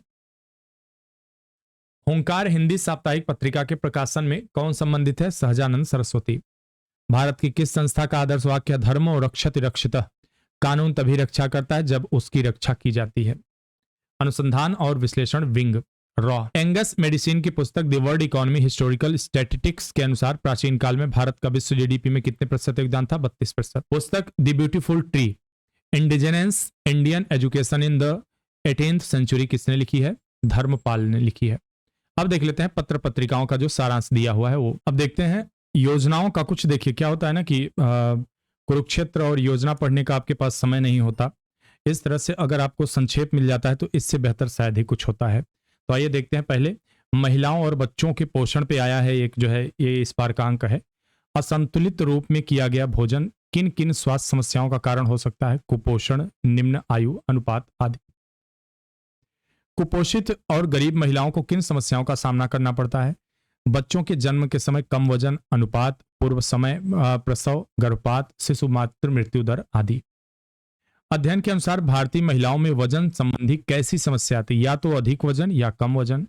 बच्चे के जन्म के समय मातृ मृत्यु दर के अधिक होने के बड़ा कारण क्या है? एनीमिया। किस राज्य में गर्भावस्था के दौरान महिलाओं में एनीमिया, मातृ मृत्यु दर, वजन अवलोकन, पोषण सुरक्षा हेतु नियमित रूप से जांच की जाती है? तेलंगाना राज्य में। मानव विकास हेतु सर्वाधिक उपयुक्त क्या है? संतुलित पोषण। NFHS 5 के आंकड़ों के अनुसार कितने प्रतिशत महिलाओं की बॉडी मास इंडेक्स सामान्य से कम है? 18.7%। NFHS 5 के आंकड़ों के अनुसार कितनी प्रतिशत महिलाएं खून की कमी अर्थात एनीमिया का सामना कर रही हैं? 57%, मतलब 50% से भी ज्यादा। NFHS 5 के आंकड़ों के अनुसार 5 वर्ष से कम उम्र के कितने प्रतिशत बच्चे सामान्य से कम लंबाई के हैं? स्टंड 35.7%। NFHS 5 के अनुसार कितने प्रतिशत बच्चे लंबाई के अनुसार सामान्य से कम वजन के हैं? 7.7%। NFHS 5 के अनुसार कितने प्रतिशत बच्चे आयु के अनुसार कम वजन के हैं? 32.1%। राष्ट्रीय पोषण नीति किस वर्ष जारी की गई थी? 1993 में। पोषण पर राष्ट्रीय कार्य योजना का क्रियान्वयन किस वर्ष हुआ था? 1995 में। किस वर्ष के बजट में भारत में गिरते हुए पोषण स्तर पर प्रकाश डाला गया है? 2014-15 में। भारत सरकार द्वारा किस वर्ष पोषण अभियान आरंभ किया गया था? 2018 में। पोषण अभियान के लिए कौन सा मंत्रालय नोडल एजेंसी के रूप में काम कर रहा है? महिला एवं बाल विकास मंत्रालय। पोषण अभियान के अंतर्गत किन योजनाओं को एकीकृत किया गया है? एकीकृत बाल विकास योजना, प्रधानमंत्री मातृ वंदन योजना, SAG योजना, जननी सुरक्षा योजना, राष्ट्रीय स्वास्थ्य मिशन, स्वच्छ भारत मिशन, सार्वजनिक स्वास्थ्य प्रणाली, मनरेगा। पोषण अभियान के तहत स्टनिंग को कम करने, कुपोषण और एनीमिया को कम करने हेतु किन किन उपायों का सहारा लिया जा रहा है? शिशु एवं छोटे छोटे बच्चों के आहार तथा जल, सफाई, स्वच्छता, डिवॉर्मिंग आदि। भारत सरकार द्वारा पोषण माह की घोषणा किस अवधि के लिए की गई है? किस अवधि के लिए की गई? 1 से 30 सितंबर। भारत सरकार द्वारा सक्षम आंगनवाड़ी पोषण 2.0 कार्यक्रम को किस वर्ष अनुमति प्रदान की गई? 2022। पोषण ट्रैकर ऐप किसकी सहायता हेतु विकसित किया गया है? गर्भवती महिला, स्तनपान कराने वाली महिला तथा 6 वर्ष से कम आयु के बच्चों के हेतु। परिवारों की खाद्य एवं पोषण सुरक्षा। खाद्य तथा कृषि संगठन के अनुसार खाद्य सुरक्षा क्या है? सभी लोगों के पास हर समय पर्याप्त, सुरक्षित और पौष्टिक भोजन के लिए भौतिक एवं आर्थिक पहुंच उपलब्ध हो। खाद्य एवं कृषि संगठन के अनुसार पोषण सुरक्षा से क्या तात्पर्य? व्यक्ति को हर समय मात्रात्मक, गुणात्मक रूप में संतुलित खाद्य पदार्थ की उपलब्धता होना। परिवारों का खाद्य पोषण सुरक्षा के स्तंभ क्या है? खाद्य उपलब्धता, खाद्य तक पहुंच, भोजन उपयोग, खाद्य स्थिरता, शासनोन्नीत, सशक्तिकरण और क्षमता निर्माण। परिवार के लिए खाद्य पोषण सुरक्षा सतत विकास लक्ष्य के किस लक्ष्य को प्राप्त करने में सहायता करता है? सतत विकास लक्ष्य 1, 2, 3, 4, 5, 12, 17। हरित क्रांति के पश्चात भारत के किन खाद्य पदार्थों को ऑर्फेन फसल की संज्ञा दी गई है? मोटे अनाजों को। मोटे अनाजों में पाए जाने वाले पोषक तत्व कौन कौन से हैं? कैल्शियम, पोटेशियम, मैग्नीशियम, लोहा, manganese, zinc, vitamin B complex आदि। फूड फोर्टिफिकेशन क्या है? खाद्य पदार्थों में खनिज एवं पोषक पदार्थों जैसे लोहा, iodine, zinc, vitamin A, D जैसे पदार्थों को जोड़ने या वृद्धि करने की प्रक्रिया। राष्ट्रीय खाद्य सुरक्षा मिशन किस वर्ष लागू किया गया था? NFSA 2013 में। केंद्र सरकार द्वारा नई एकीकृत खाद्य सुरक्षा मिशन योजना का आरंभ कब किया गया? 1 जनवरी 2023। नई एकीकृत खाद्य सुरक्षा मिशन के तहत कितने प्रकार की खाद्य सब्सिडी योजनाओं का विलय किया गया? 2 प्रकार की। नई एकीकृत खाद्य सुरक्षा योजना के तहत किन दो योजनाओं को एकीकृत किया गया? अंत्योदय अन्न योजना और परिवारों और प्राथमिकता वाले घरेलू व्यक्ति। प्रधानमंत्री मातृ वंदन योजना के तहत गर्भवती महिलाओं को पहले बच्चे के जन्म पर कितनी सहायता राशि उपलब्ध कराई जाती है? 5100। सक्षम आंगनबाड़ी पोषण 2.0 के एकीकृत पोषण सहायता कार्यक्रम के रूप में किस अवधि के लिए लागू किया जाएगा? 2021 और 25 से 26 के बीच। 21-22। प्रधानमंत्री पोषण शक्ति निर्माण अभियान का उद्देश्य क्या है? सरकारी और सरकारी सहायता प्राप्त स्कूलों में गर्म पका हुआ भोजन उपलब्ध कराना। पीएम पोषण योजना को किस अवधि हेतु लॉन्च किया गया है? 2021-22 और 25 से 26 के बीच। पीएम पोषण योजना को किस योजना के स्थान पर लागू किया गया है? मिड डे मील योजना। पोषण वाटिका का उद्देश्य क्या है? जैविक रूप से घर में उगाई गई सब्जियों और फलों के माध्यम से पोषण आपूर्ति सुनिश्चित करना। मतलब जैविक रूप से घर में उगाई गई सब्जियां हों और फलों आदि के माध्यम से लोगों के अंदर पोषण का आदान करना या पोषित करना उन्हें। पोषण और स्वास्थ्य और स्कूली शिक्षा पर प्रश्न देखते हैं। सतत विकास लक्ष्य 3 का उद्देश्य है सभी आयु के लोगों में स्वास्थ्य, सुरक्षा, स्वस्थ जीवन को बढ़ावा। सतत विकास लक्ष्य 4 का उद्देश्य क्या है? गुणवत्तापूर्ण शिक्षा। राष्ट्रीय स्वास्थ्य नीति 2017 का एक मुख्य ध्येय क्या है? स्वास्थ्य प्रणाली के सभी आयामों, स्वास्थ्य क्षेत्र में निवेश, स्वास्थ्य सुविधाओं के व्यवस्थापन और वित्त पोषण, रोगों की रोकथाम, प्रौद्योगिकियों तक पहुंच तथा बेहतर स्वास्थ्य हेतु अपेक्षित ज्ञान का आधार तैयार करना। स्कूलों में बच्चों के स्वास्थ्य और पोषण सुरक्षा हेतु कौन कौन से कदम उठाए गए? पोषण, पीएम पोषण मिशन सक्षम, आंगनवाड़ी, पोषण 2.0, पोषण अभियान, पोषण और पढ़ाई भी इत्यादि। बच्चों में पोषण और स्वास्थ्य को बढ़ावा देने हेतु अन्य किन कार्यक्रमों की शुरुआत की गई है? तिथि भोजन, विद्यालय पोषण बगीचा, लोकर फॉर फोकल, आत्मनिर्भर भारत। स्कूल हेल्थ वेलनेस कार्यक्रम किस कार्यक्रम के अंतर्गत चलाया जा रहा है? आयुष्मान भारत। सक्षम आंगनबाड़ी और पोषण 2.0 के अंतर्गत किन बातों पर ध्यान केंद्रित किया गया है? महिलाओं, बच्चों और लड़कियों को पोषण सहायता, प्रारंभिक बाल्यावस्था देखभाल और शिक्षा 3 से 6 वर्ष और प्रारंभिक प्रोत्साहन 0 से 3 वर्ष। वित्तीय वर्ष 21-22 में किन 2 योजनाओं को पुनर्गठित कर सक्षम आंगनबाड़ी और पोषण 2.0 लागू किया गया? एकीकृत बाल विकास सेवा, पोषण, प्रधानमंत्री की समग्र पोषण योजना। पोषण भी पढ़ाई भी यह अभियान किसके अंतर्गत संचालित किया जा रहा है? सक्षम आंगनबाड़ी और पोषण 2.0।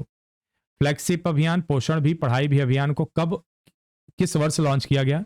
10 मई 2023। पोषण भी पढ़ाई भी अभियान मुख्य उद्देश्य क्या है? 13 लाख आंगनबाड़ी में बच्चों को सुरक्षा और शिक्षा प्रदान करना। पोषण संबंधी कमियों को दूर करने वाला भोजन। पोषण की कमी किन गरीबी की समस्या से आती है? जो संतुलित भोजन प्राप्त नहीं कर सकते हैं। भारत में पोषण समस्या प्रमुख कारण गरीबी। किस महीने में पोषण माह मनाया जाता है? सितंबर। हड्डी के लिए कौन सी विटामिन पोषण प्रदान करती है? Vitamin D. विटामिन डी किसमें घुलनशील है? वसा। विटामिन डी की कमी कौन सा रोग होता है? ऑस्टियोपोरोसिस। विटामिन ए की कमी किन समस्याओं को उत्पन्न कर सकती है? लंग्स, हृदय, त्वचा, टिश्यू, इम्यून सिस्टम। रक्त नालिका के बेहतर क्रियान्वयन में कौन सा विटामिन मदद करता है? Vitamin C. विटामिन सी किसके लिए आवश्यक है? शरीर में लोहा के अवशोषण हेतु। भारत में सबसे प्रमुख पोषण समस्याओं में शामिल है लौह तत्व की कमी। डीएनए आरएनए के संश्लेषण हेतु कौन सा विटामिन सहायक है? विटामिन बी9। फॉलेट कमी किस विटामिन से संबंधित है? विटामिन बी9।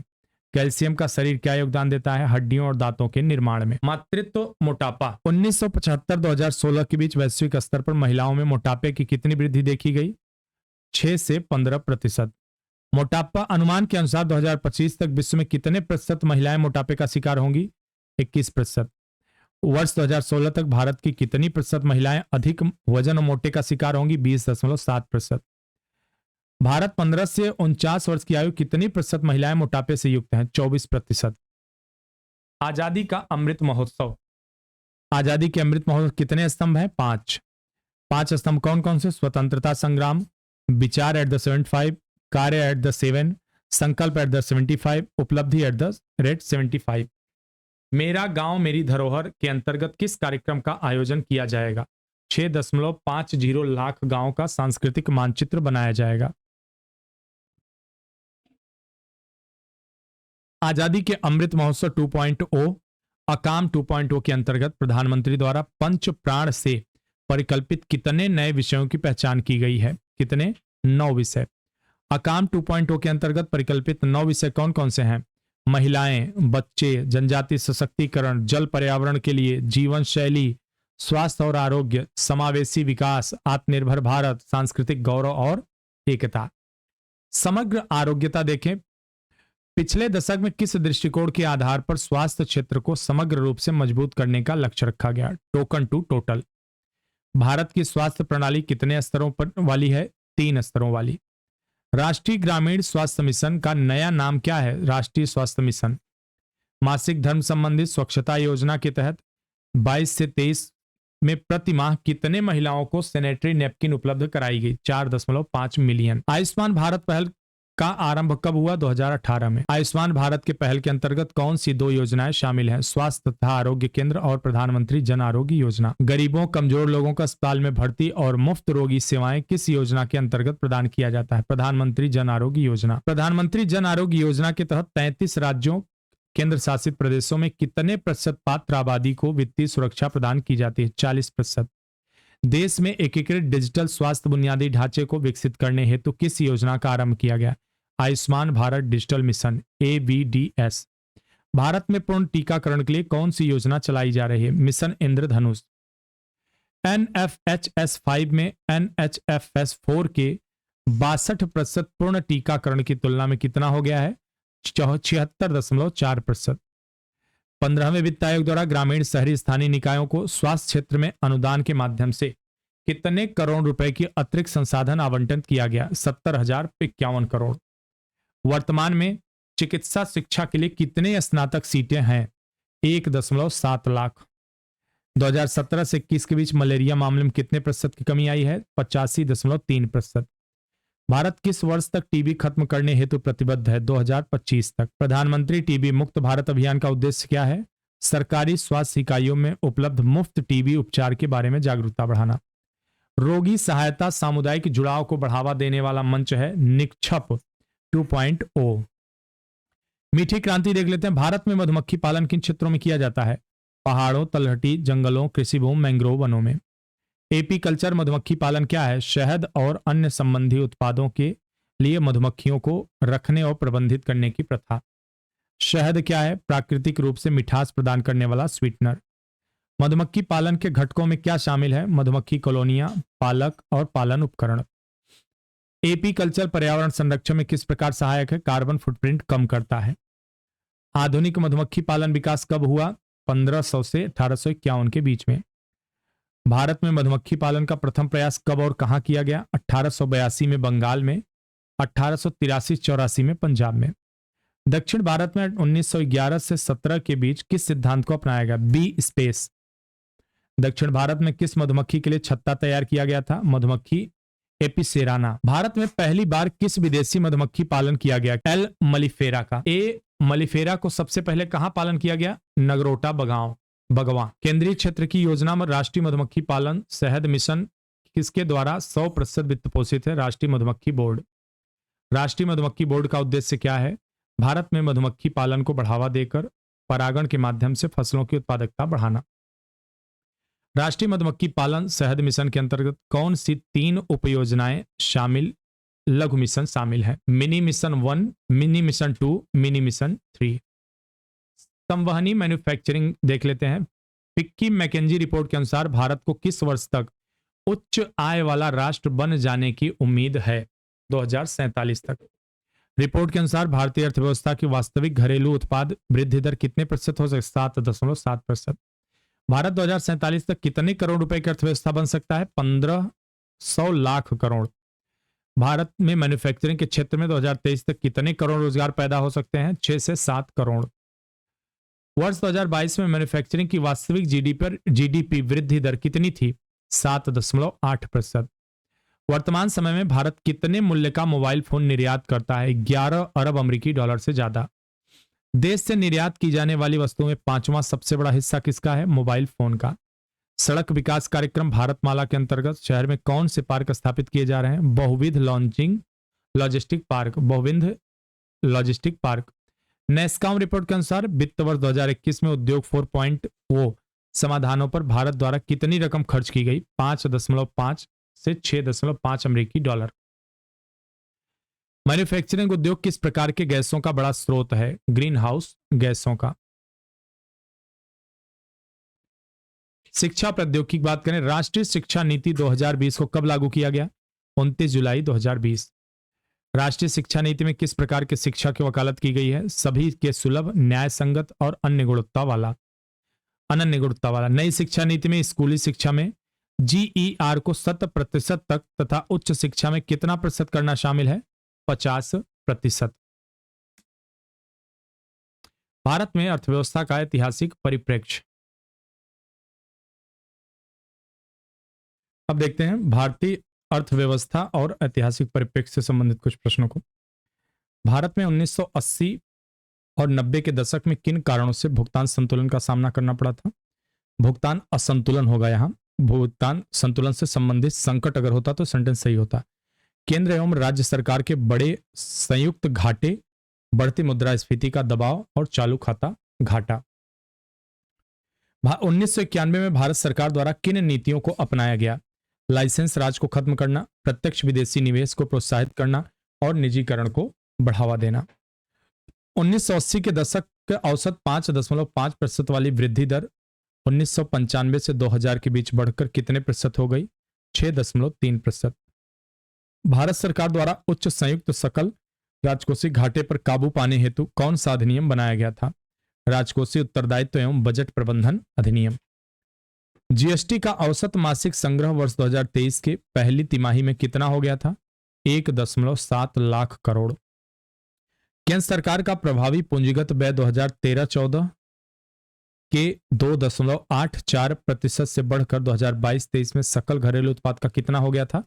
3.8%।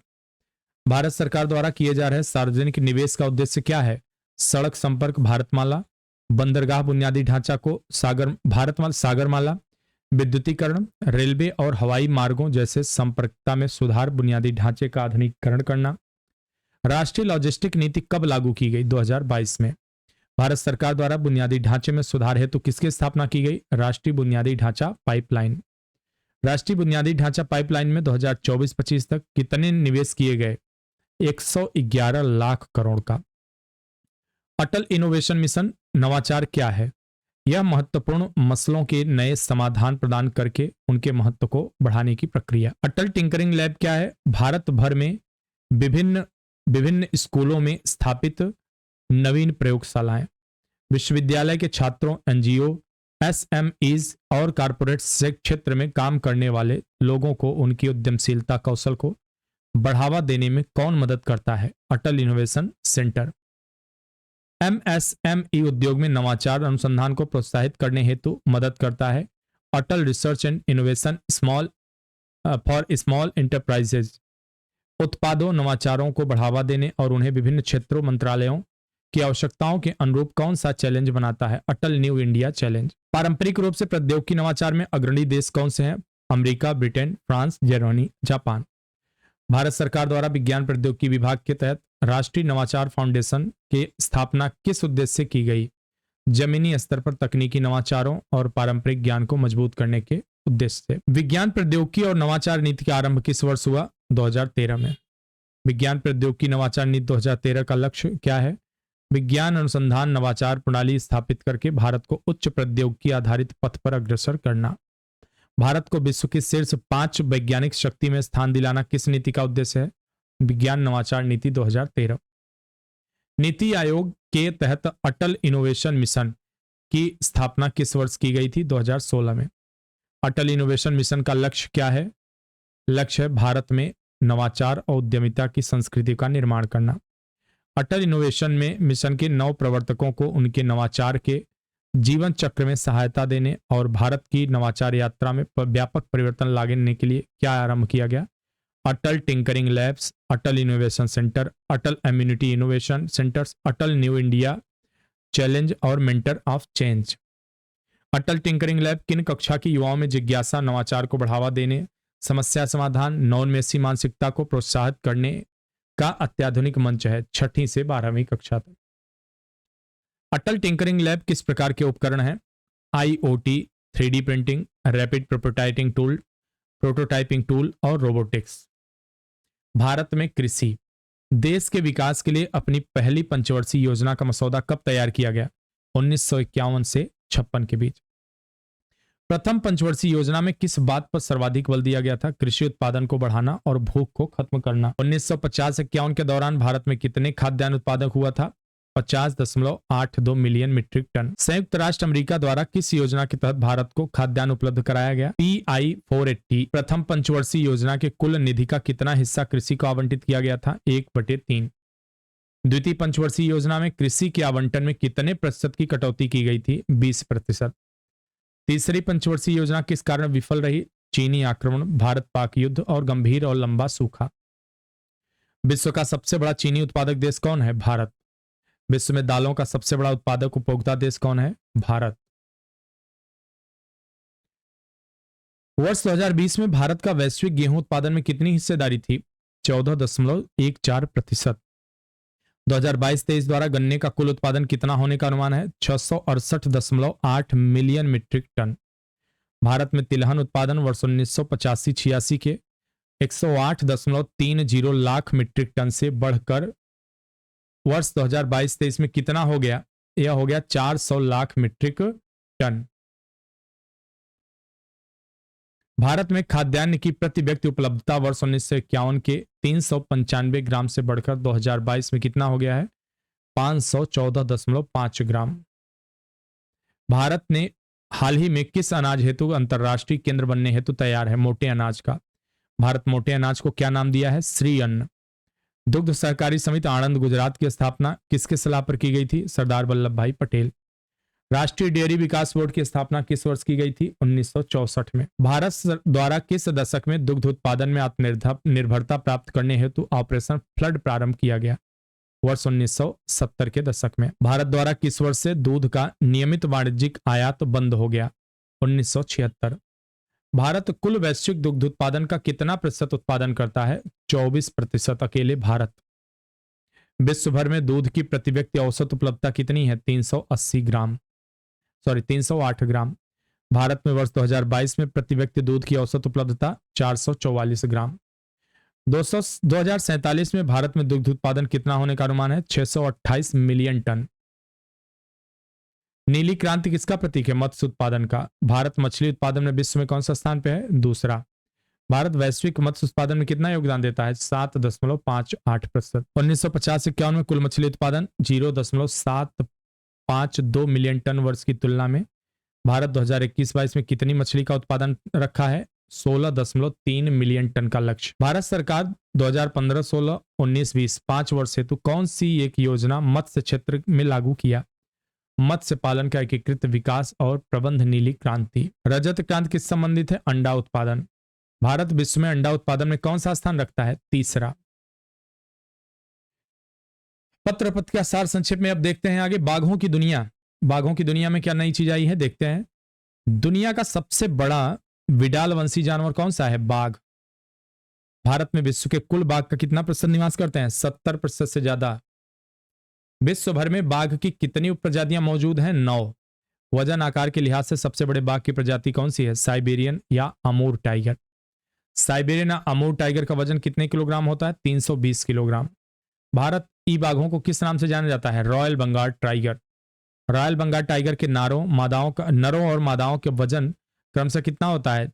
260 ग्राम का नर होते हैं और मादाओं का वजन 150 किलोग्राम। 260 किलोग्राम है, ग्राम नहीं।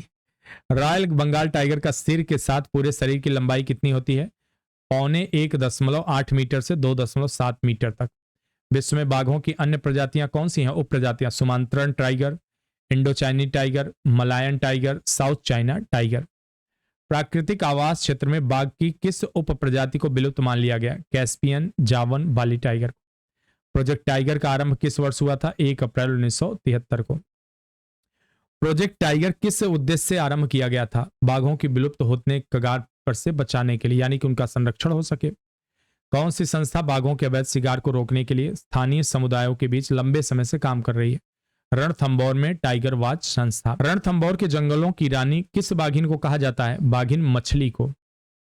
आत्मनिर्भर भारत बुनियादी ढांचा। 2014 में विश्व बैंक द्वारा किए गए एक अध्ययन में पाया गया कम आय वाले देशों में बुनियादी ढांचे के निवेश में 1% की वृद्धि जीडीपी में कितने प्रतिशत की वृद्धि से जुड़ी है? 1 से 2% की वृद्धि। एशियाई विकास बैंक के अध्ययन के अनुसार बुनियादी ढांचे के स्टॉक में 1% की वृद्धि से सकल घरेलू उत्पाद में कितने प्रतिशत की वृद्धि संभव है? 0 से लेकर 15% तक। नेशनल इंफ्रास्ट्रक्चर पाइपलाइन के तहत अगले 5 वर्षों में कितने ट्रिलियन डॉलर की बुनियादी ढांचा परियोजनाओं को विकसित किया जाएगा? 1.4 ट्रिलियन डॉलर का। नेशनल इंफ्रास्ट्रक्चर पाइपलाइन बुनियादी ढांचा विकास परियोजना में कौन से क्षेत्र शामिल हैं? ऊर्जा, परिवहन, शहरी विकास और जल स्वच्छता सहित विभिन्न क्षेत्र की परियोजनाएं। 2021 के बजट में केंद्र सरकार द्वारा 2025 तक कितनी परियोजनाओं को पूर्ण करने का निर्णय लिया गया है? 7400 शुरुआती 6835 परियोजनाओं से बढ़ाकर। बंदरगाहों, तटीय आर्थिक क्षेत्रों के विकास को बढ़ावा देने के लिए 2015 में कौन सा एक बंदरगाह आधारित बुनियादी ढांचा विकास कार्यक्रम शुरू किया? सागरमाला कार्यक्रम। सागरमाला कार्यक्रम का उद्देश्य रसद लागत को कम करना और व्यापार प्रतिस्पर्धा में वृद्धि करना।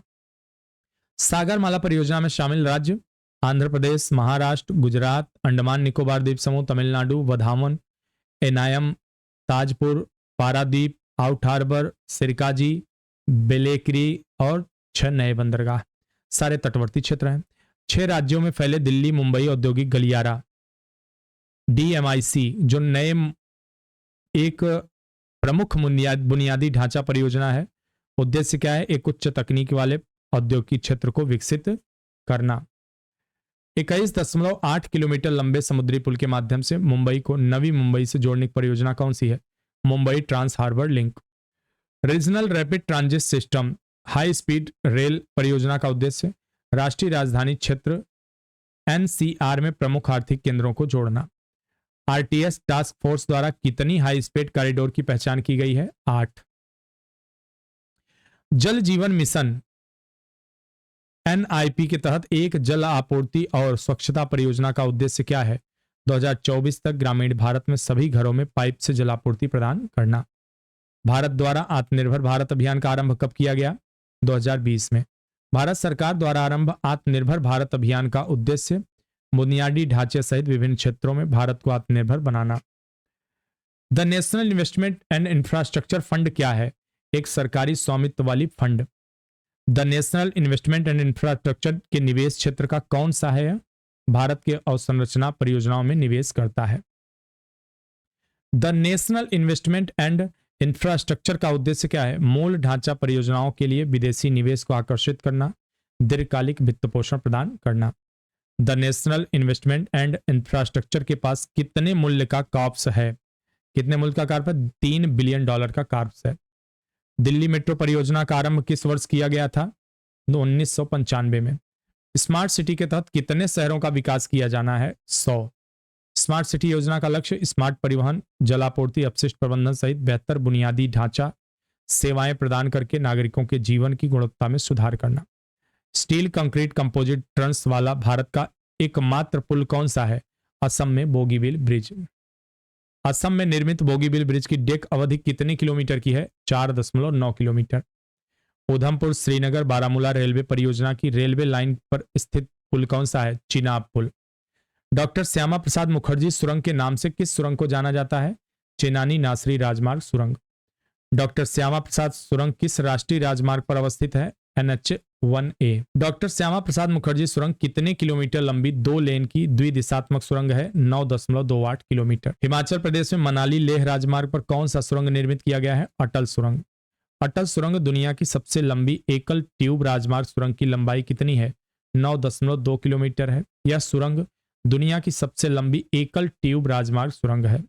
भारत ने पृथ्वी विज्ञान मंत्रालय, अंतरिक्ष विभाग, electronics corporation of India limited के प्रयासों से अंटार्कटिक और आर्कटिक क्षेत्र में कौन सी संरचना की स्थापना की है?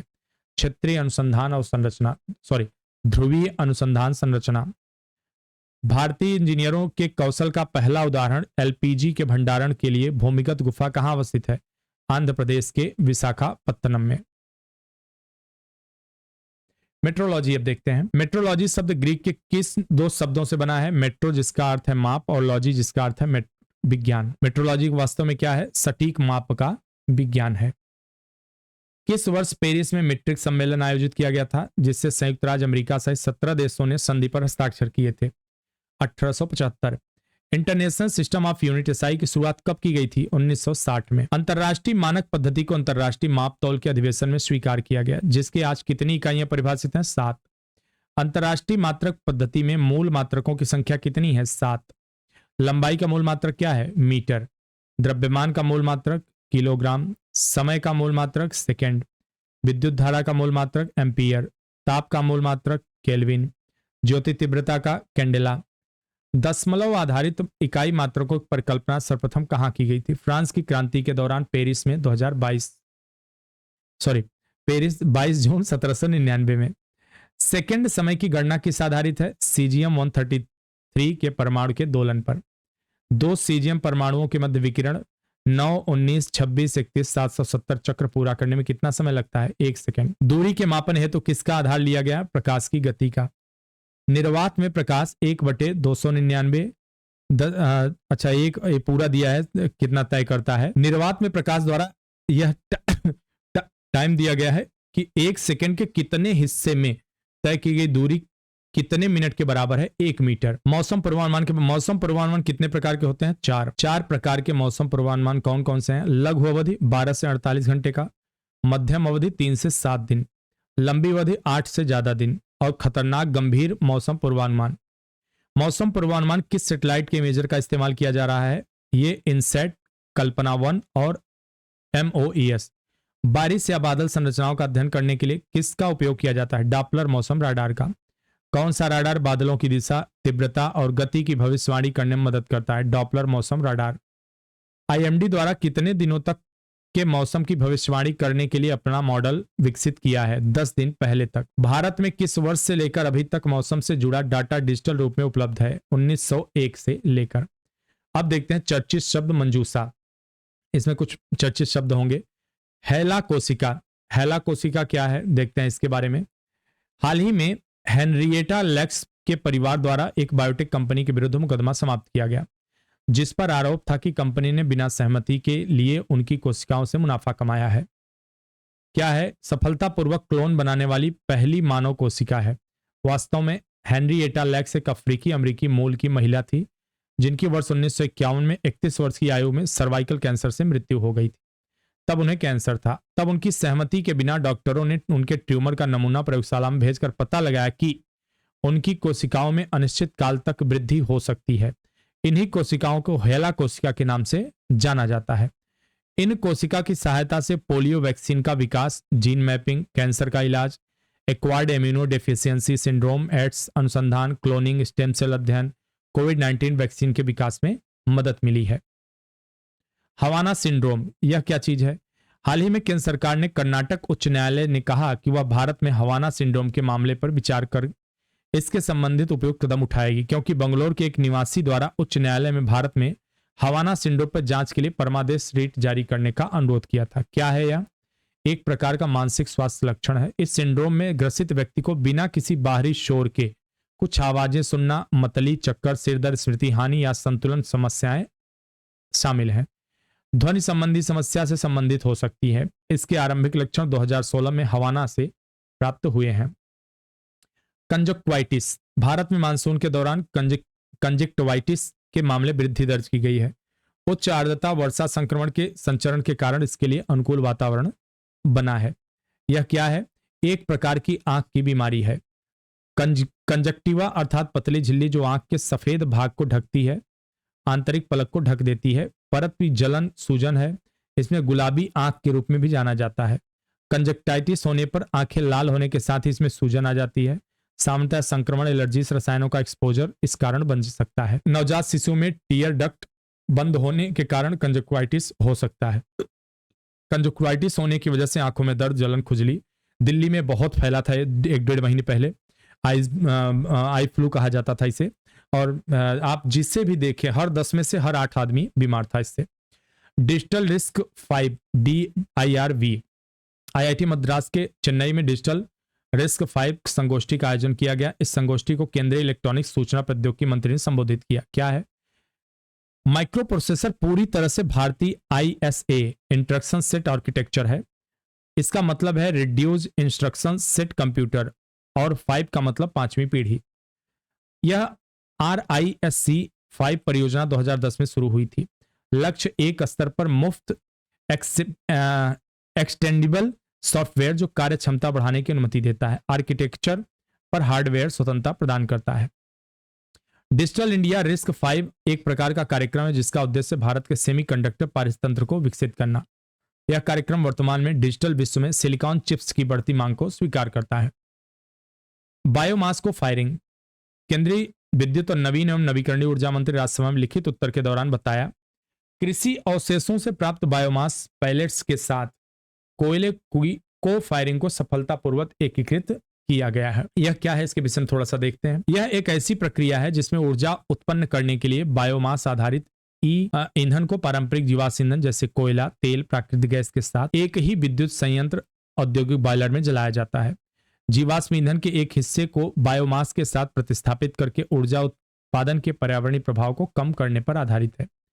को फायरिंग कार्बन डाइऑक्साइड एक ग्रीन हाउस गैस है जो ग्लोबल वार्मिंग प्रभाव में योगदान कर सकती है के उत्सर्जन को कम करता है। यह प्रक्रिया अपने जीवन चक्र में कार्बन तटस्थ है। फ्लोटिंग रेट ऋण। भारतीय रिजर्व बैंक द्वारा हाल ही में पारदर्शिता बढ़ाने फ्लोटिंग रेट ऋणों के लिए समान मासिक किस्तों की पुनर्व्यवस्थित करने के लिए एक व्यापक ढांचा प्रस्तुत किया है।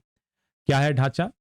एक ऐसे ऋण होते हैं ये जिनकी ब्याज पर बेंचमार्क दर, आधार दर, बेस रेट के आधार पर समय समय पर बदलती रहती है। इसका उद्देश्य उधारकर्ताओं को सहूलियत प्रदान कर वित्तीय संस्थानों के उचित व्यवहार को सुनिश्चित करना। ऋण की अवधि के अनुसार भिन्न भिन्न होने के कारण इसे परिवर्तनीय अथवा समायोज्य दर ऋण के रूप में भी जाना जाता है।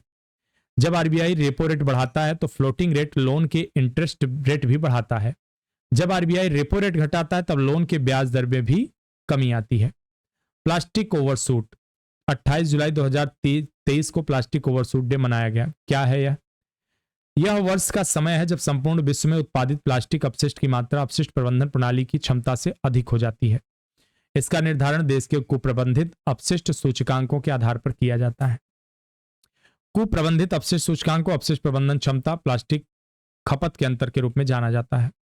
Earth action Swiss based research consultancy द्वारा जारी की गई रिपोर्ट के अनुसार 2023 में यहां पर 6,86,42,999 टन अतिरिक्त प्लास्टिक अपशिष्ट प्रकृति में प्रवेश करेगा। बहुत दुखद है ये बात। इंफ्रास्ट्रक्चर इन्वेस्टमेंट जो है ट्रस्ट। हाल ही में भारतीय राष्ट्रीय राजमार्ग प्राधिकरण ने इंफ्रास्ट्रक्चर इन्वेस्टमेंट ट्रस्ट को सड़क बुनियादी ढांचे के निर्माण हेतु धन जुटाने के लिए एक उपकरण के रूप में प्रयोग करने का निर्णय लिया है। क्या है यह? इंफ्रास्ट्रक्चर इन्वेस्टमेंट ट्रस्ट जो है म्यूचुअल फंड के समान सामूहिक निवेश योजना है। आय का एक छोटा सा हिस्सा रिटर्न के रूप में अर्जित करने के लिए बुनियादी ढांचा परियोजना में व्यक्तिगत और संस्थागत निवेशकों के पैसे सीधे निवेश करने सक्षम बनाता है। प्राथमिक उद्देश्य अधिक व्यक्तियों को इसमें निवेश करने के लिए प्रोत्साहित करके भारत के बुनियादी ढांचे को बढ़ाना है। एक InvIT IT initial public offer IPO में न्यूनतम निवेश राशि 10 लाख रुपए है। इसमें सेबी इंफ्रास्ट्रक्चर इन्वेस्टमेंट ट्रस्ट विनिमय 2014 द्वारा विनियमित किया जाता है। यानी कि अगर इसमें कोई व्यक्ति निवेश करता है, कोई गड़बड़ी होती है तो सेबी के अधीन रहेगा। किसी प्रकार की गड़बड़ी की संभावना न्यून है। Gender inclusion fund. हाल ही में इस फंड को राष्ट्रीय शिक्षा नीति 2020 के अंतर्गत स्थापित करने का निर्णय लिया गया। जेंडर इंक्लूजन फंड विशेष रूप से लड़कियों एवं ट्रांसजेंडर विद्यार्थियों को समान गुणवत्तापूर्ण शिक्षा प्रदान करने के लिए स्थापित किया गया। इसका उद्देश्य सभी लड़कियों के साथ साथ ट्रांसजेंडर विद्यार्थियों के लिए समान गुणवत्ता वाली शिक्षा प्रदान करने की राष्ट्र की क्षमता का निर्माण किया जा सके। जल तटस्थता। नीति आयोग द्वारा भारतीय उद्योगों हेतु जल तटस्थता संबंधित एक रिपोर्ट जारी की गई। क्या है यह? जल तटस्थता को प्रत्यक्ष अप्रत्यक्ष उपयोग सहित कुल मीठे पानी की खपत, दक्षता रणनीतियों के परिणाम स्वरूप मात्रात्मक जल बचत के बीच संतुलन प्राप्त करने के रूप में वर्णित किया गया। जल तटस्थता शब्द का प्रयोग 2002 में जोहान्सबर्ग में सतत विकास पर विश्व शिखर सम्मेलन में दक्षिण अफ्रीकी व्यवसायी पंचो नेडेबेले द्वारा किया गया। इस अवधारणा का उद्देश्य पानी बचाना, कुशल उपयोग को बढ़ाना, उद्योगों द्वारा जल तटस्थता के दावे को सक्षम बनाना। निराक्षी। अगस्त 2023 में इसे भारत द्वारा लॉन्च किया गया। खदानों का पता लगाने के लिए डिजाइन किया गया है। देश में अपनी तरह का पहला स्वायत्त पानी के नीचे वाहन है। यह विशेष रूप से समुद्र की निगरानी के लिए उपयुक्त बनाया गया है। कोलकाता आधारित युद्धपोत निर्माता garden rich ship builders and engineers limited MSME unity AEPL के सहयोग से बनाया गया है। निराक्षी का अर्थ पानी की आंख। इसकी लंबाई 2.1 मीटर है, वजन 50 किलोग्राम। ए हेल्प। हाल ही में केंद्रीय पशुपालन डेयरी मंत्री ने ए हेल्प कार्यक्रम उद्घाटन किया। क्या है यह? एक प्रकार का पशुधन स्वास्थ्य उत्पादन के विस्तार के लिए मान्यता प्राप्त एजेंट कार्यक्रम है। इस कार्यक्रम के तहत पशुओं को रोग नियंत्रण, कृत्रिम गर्भाधान, पशु टैगिंग, पशुधन बीमा, प्रशिक्षित महिला एजेंटों को सूचीबद्ध किया गया। यह कार्यक्रम आजादी अमृत महोत्सव का पहल तथा पशुधन जागृत अभियान, राष्ट्रीय गोकुल मिशन के लक्ष्यों का हिस्सा है। और हेल्प कार्यक्रम ग्रामीण समुदाय की सामाजिक आर्थिक प्रगति में महिलाओं को सशक्त बनाने में योगदान करेगा। ए हेल्प योजना के अंतर्गत महिला को दूरस्थ ग्रामीण क्षेत्रों में पशुधन संबंधित गतिविधियों को मजबूत करने के लिए चुना गया है। जल दोस्त, हाल ही में राष्ट्रीय एरोस्पेस प्रयोगशाला द्वारा जल दोस्त एयरबोट लॉन्च किया गया। जल दोस्त एयरबोट को पानी की सतह पर तैरते कचरे को हटाने के लिए डिजाइन किया गया है। जल निकायों के खरपतवार अपशिष्ट को हटाने में प्रयुक्त किया जाएगा। भूविजन, आईओटी आधारित स्वचालित प्रणाली को भारत में लॉन्च किया गया। इंटरनेट ऑफ थिंग्स, क्या है यह? इसे कृषि रास्ता मृदा परीक्षण प्रणाली के रूप में भी जाना जाता है। यह मृदा परीक्षण कृषि के लिए एक स्मार्ट, तेज, सरल, किफायती, पहुंचने योग्य समाधान है। इसका विकास आईसीआर, भारतीय चावल अनुसंधान संस्थान, हैदराबाद द्वारा किया गया। यह प्रणाली केवल 30 मिनट में 12 प्रमुख मृदा पैरामीटर परीक्षण निर्बाध रूप से कर सकती है। यह किसानों, हितधारकों, उनको मोबाइल उपकरणों पर मृदा स्वास्थ्य कार्ड के माध्यम से सीधे, त्वरित और सटीक परिणाम प्रदान करता है। यह भारत को उसके मृदा स्वास्थ्य के लक्ष्यों को पूरा करने में मदद कर सकता है। भूविजन कृषि रास्ता मृदा परीक्षण प्रणाली एक पोर्टेबल डिवाइस है, किसी भी स्थान पर ले जाया जा सकता है। यह आईओटी, इंटरनेट ऑफ थिंग प्रौद्योगिकी का उपयोग करके एक क्लाउड आधारित सर्वर और मोबाइल ऐप से कनेक्ट होता है। थारोसॉरस इंडिकस, इसे थार रेगिस्तान से प्राप्त किया गया है। इसका नामकरण थार रेगिस्तान भारत के आधार पर थारोसॉरस इंडिकस दिया गया है। नाम का पहला भाग रेगिस्तान की उत्पत्ति को दर्शाता है, दूसरा मूल देश भारत को। थार रेगिस्तान में मिला 16.7 करोड़ साल पुराना एक डायनासोर का जीवाश्म। IIT Roorkee geological survey of India के वैज्ञानिकों की टीम द्वारा की गई खोज इसकी। यह पौधे खाने व डायक्रायोसॉरिड डायनासोर है। भारत में डायक्रायोसॉरिड डायनासोर के अवशेषों की यह पहली खोज है। मासी, हाल ही में राष्ट्रीय बाल अधिकार संरक्षण आयोग द्वारा लॉन्च किया गया।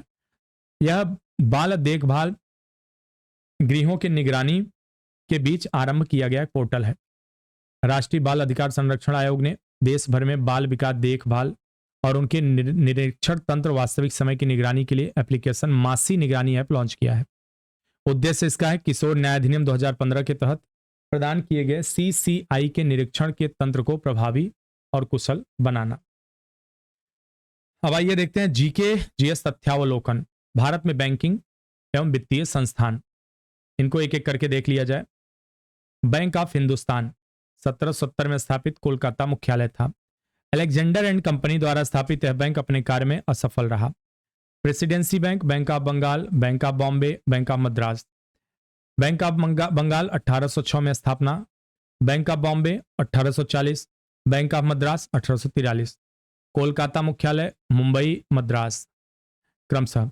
यह तीनों प्रेसिडेंसी बैंक थे। यह देश में निजी सरकारी अंशधारियों द्वारा स्थापित बैंक या सरकार इन तीनों बैंकों पर अपने नियंत्रण में रखती थी। इंपीरियल बैंक ऑफ इंडिया 1921 में स्थापना। तीनों प्रेसिडेंसी बैंकों को मिलाकर इंपीरियल बैंक की स्थापना की गई। बॉम्बे, मद्रास, पंजाब। 1 जुलाई 1955 को राष्ट्रीयकरण के पश्चात इसका नाम स्टेट बैंक ऑफ इंडिया रख दिया गया। अवध कमर्शियल बैंक 1881 सीमित देयता के आधार पर स्थापित बैंक था। अवध कमर्शियल बैंक भारतीय द्वारा स्थापित पहला बैंक था। तो यह प्रश्न पूछा जा सकता है, भारतीयों द्वारा स्थापित पहला बैंक कौन सा था? Awadh commercial bank. पूर्ण रूप से भारत का पहला बैंक पंजाब नेशनल था। Reserve bank of India 1935 Mumbai में स्थापना। 1974 रिजर्व बैंक ऑफ इंडिया अधिनियम पारित किया गया।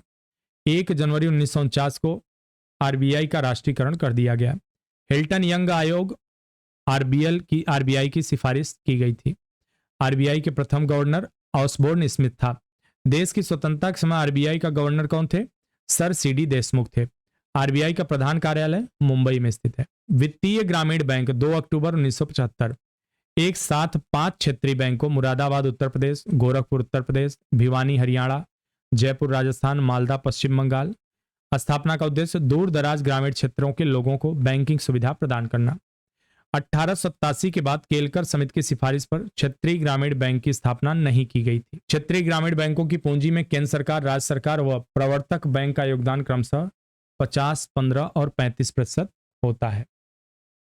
सहकारी बैंक की बात करें, भारत में सहकारी बैंकों का गठन 3 स्तरों पर होता है। इनके शीर्ष पर राज्य सरकार बैंक होता है, राज्य सहकारी बैंक।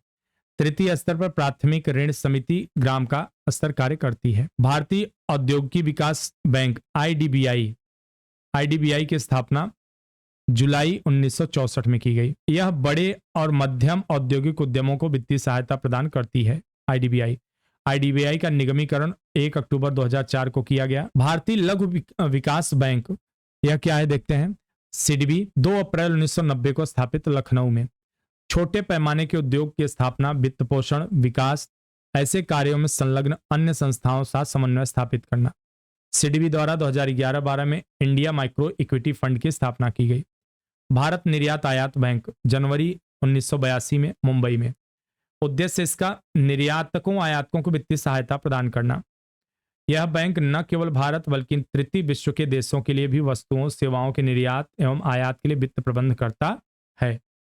राष्ट्रीय कृषि और ग्रामीण विकास बैंक, राष्ट्रीय कृषि तथा ग्रामीण विकास बैंक, 12 जुलाई 1982 को स्थापित। उद्देश्य कृषि एवं ग्रामीण विकास हेतु वित्त उपलब्ध कराना। यह बैंक एक प्रकार का पुनर्वित्त प्रदान करने वाली संस्था है। यह केंद्र सरकार की गारंटी प्राप्त बांड, ऋण पत्र जारी करके संसाधन जुटाता है।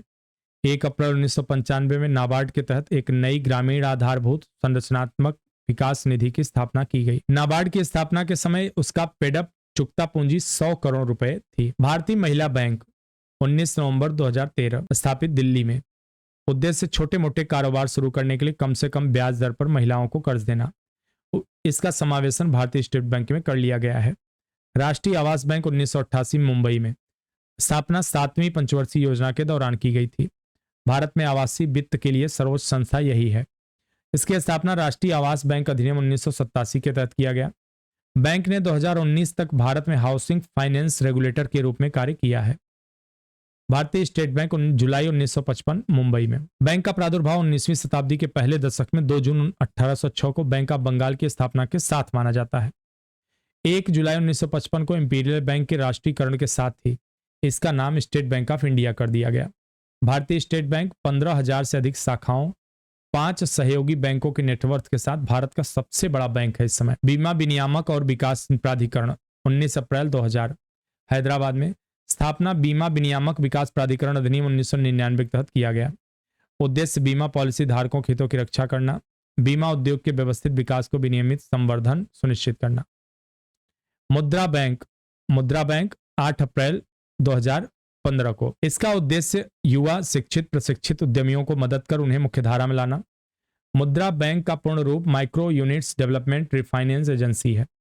इसका मुख्य उद्देश्य गैर नियमित लघु व्यवसाय क्षेत्र की अंतिम छोर पर स्थित विभिन्न संस्थाओं जैसे बैंकों, गैर बैंकिंग वित्तीय कंपनियों, अल्प वित्त संस्थाओं के माध्यम से निधि पोषण उपलब्ध कराना। इसके 3 प्रकार के ऋण शिशु, किशोर, तरुण प्रदान किए जाते हैं। शिशु के तहत 50,000 तक, किशोर के तहत 50,000 से लेकर लाख तक तथा तरुण के अंतर्गत 5 लाख से लेकर 10 लाख तक ऋण प्रदान किए जाते हैं। भारतीय जीवन बीमा निगम, 1956 में स्थापना, मुंबई में। एलआईसी की स्थापना जीवन बीमा निगम अधिनियम 1956 के तहत की गई। इसका उद्देश्य जीवन बीमा को व्यापक बनाकर विशेष ग्रामीण क्षेत्र में व्यापक स्तर प्रदान करना। यह विदेशों में भी कारोबार करता है। भारतीय साधारण बीमा निगम, 1972 में, मुंबई में। स्थापना साधारण बीमा कारोबार अधिनियम 1972 के तहत। साधारण बीमा या गैर जीवन बीमा कार्यों को देखरेख, नियंत्रण, प्रचालन का कार्य था। आरंभ में इसकी 4 अनुषंगी शाखाएं national insurance company limited, new India insurance company limited, the oriental company limited, united India insurance company limited शाखाएं थी। 18 जनवरी 2017 को मोदी जी की अध्यक्षता में आर्थिक मंत्रियों की मंत्रिमंडलीय समिति स्टॉक एक्सचेंज में सहकारी बीमा कंपनी को सूचीबद्ध करने हेतु मंजूरी प्रदान की। शामिल कंपनियां the new India insurance company limited, united India insurance company limited, orient insurance limited company, national insurance company limited और general insurance corporation of India. भारतीय यूनिट ट्रस्ट 1 फरवरी 1964 मुंबई में। यूनियन ट्रस्ट ऑफ इंडिया अभी भी भारत का एक अग्रणी म्यूचुअल फंड कंपनी है। इसका नियंत्रण एक खास कानून unit trust of India act 1963 के द्वारा होता है। भारतीय प्रतिभूति और विनिमय बोर्ड सेबी 12 अप्रैल 1968 मुंबई में। इसकी स्थापना 12 अप्रैल 1988 सेबी अधिनियम 1952 के तहत वैधानिक मान्यता 30 जनवरी 1992 को हुआ। नई दिल्ली, कोलकाता, चेन्नई, अहमदाबाद में उत्तर पूर्वी, दक्षिणी, पश्चिमी क्षेत्रीय कार्यालय हैं। उद्देश्य इसका भारतीय स्टॉक निवेशकों के हितों का संरक्षण करना, प्रतिभूति बाजार के विकास तथा नियमन को प्रवर्तित करना। सेबी संशोधन अधिनियम 2000 में संसद में 29 अक्टूबर 2002 को लागू हुआ था। भारतीय औद्योगिक ऋण व निवेश निगम जनवरी 1955 मुंबई। यह भारत की प्रमुख बैंकिंग वित्तीय सेवा संस्थान है। बाजार कैपिटलाइजेशन की दृष्टि से भारत के निजी का यह सबसे बड़ा निजी बैंक है। गृह विकास वित्त निगम लिमिटेड एचडीएफसी 1964 में स्थापित मुंबई में। एचडीएफसी बैंक जनवरी 1995 में एक अनुसूचित वाणिज्यिक बैंक के रूप में कार्य शुरू किया। 23 मई 2008 को भारतीय रिजर्व बैंक द्वारा एचडीएफसी बैंक तथा सेचुरियन बैंक ऑफ पंजाब के विलय को मंजूरी प्रदान कर दी गई। तो यहां पर दोस्तों हमारा आज मैगजीन क्रॉनिकल की समाप्त हुई। आशा करता हूं आप सबको पसंद आया होगा, और अगर नए हैं तो चैनल को कहने की जरूरत नहीं, आप सब सब्सक्राइब कर ही लेंगे, बुद्धिमान हैं। उसके अलावा यहां पर जो भी हमारे कार्यक्रम चलाए जा रहे हैं, आप लोगों को लगता हो कि आपके दोस्त यार ऐसे हैं जिनको उस प्रोग्राम की जरूरत है, रिश्तेदार नातेदार बहुत लोग ऐसे होते हैं पढ़ रहे हैं, तो आप अगर लगता है कि वो पढ़ने वाले हैं तो वहां तक जरूर शेयर करिए, उन तक पहुंचाने का प्रयास करिए। हम मंथली ये मैगजीन लाते रहेंगे। इस बार कुछ ऐसे अपरिहार्य कार्य आ गए जिसकी वजह से मैं इसे इतना विलंब हो गया, लेकिन अब आपको प्रत्येक महीने सही समय पर मैगजीन मिल जाया करेगी। और कोशिश किया करिए कि पूरी मैगजीन देखिए, नोट्स बनाइए, अपनी तैयारी अच्छी करिए, और जो भी सुझाव हैं वो आमंत्रित हैं, आप भेज सकते हैं, हम उसमें सुधार करने का पूरा प्रयास करेंगे। तो मिलते हैं अगली वीडियो में, तब तक के लिए धन्यवाद। आप सभी को ढेर सारी शुभकामनाएं आपकी आने वाली परीक्षाओं के लिए। जल्दी ही आप सब सफल हो जाएं।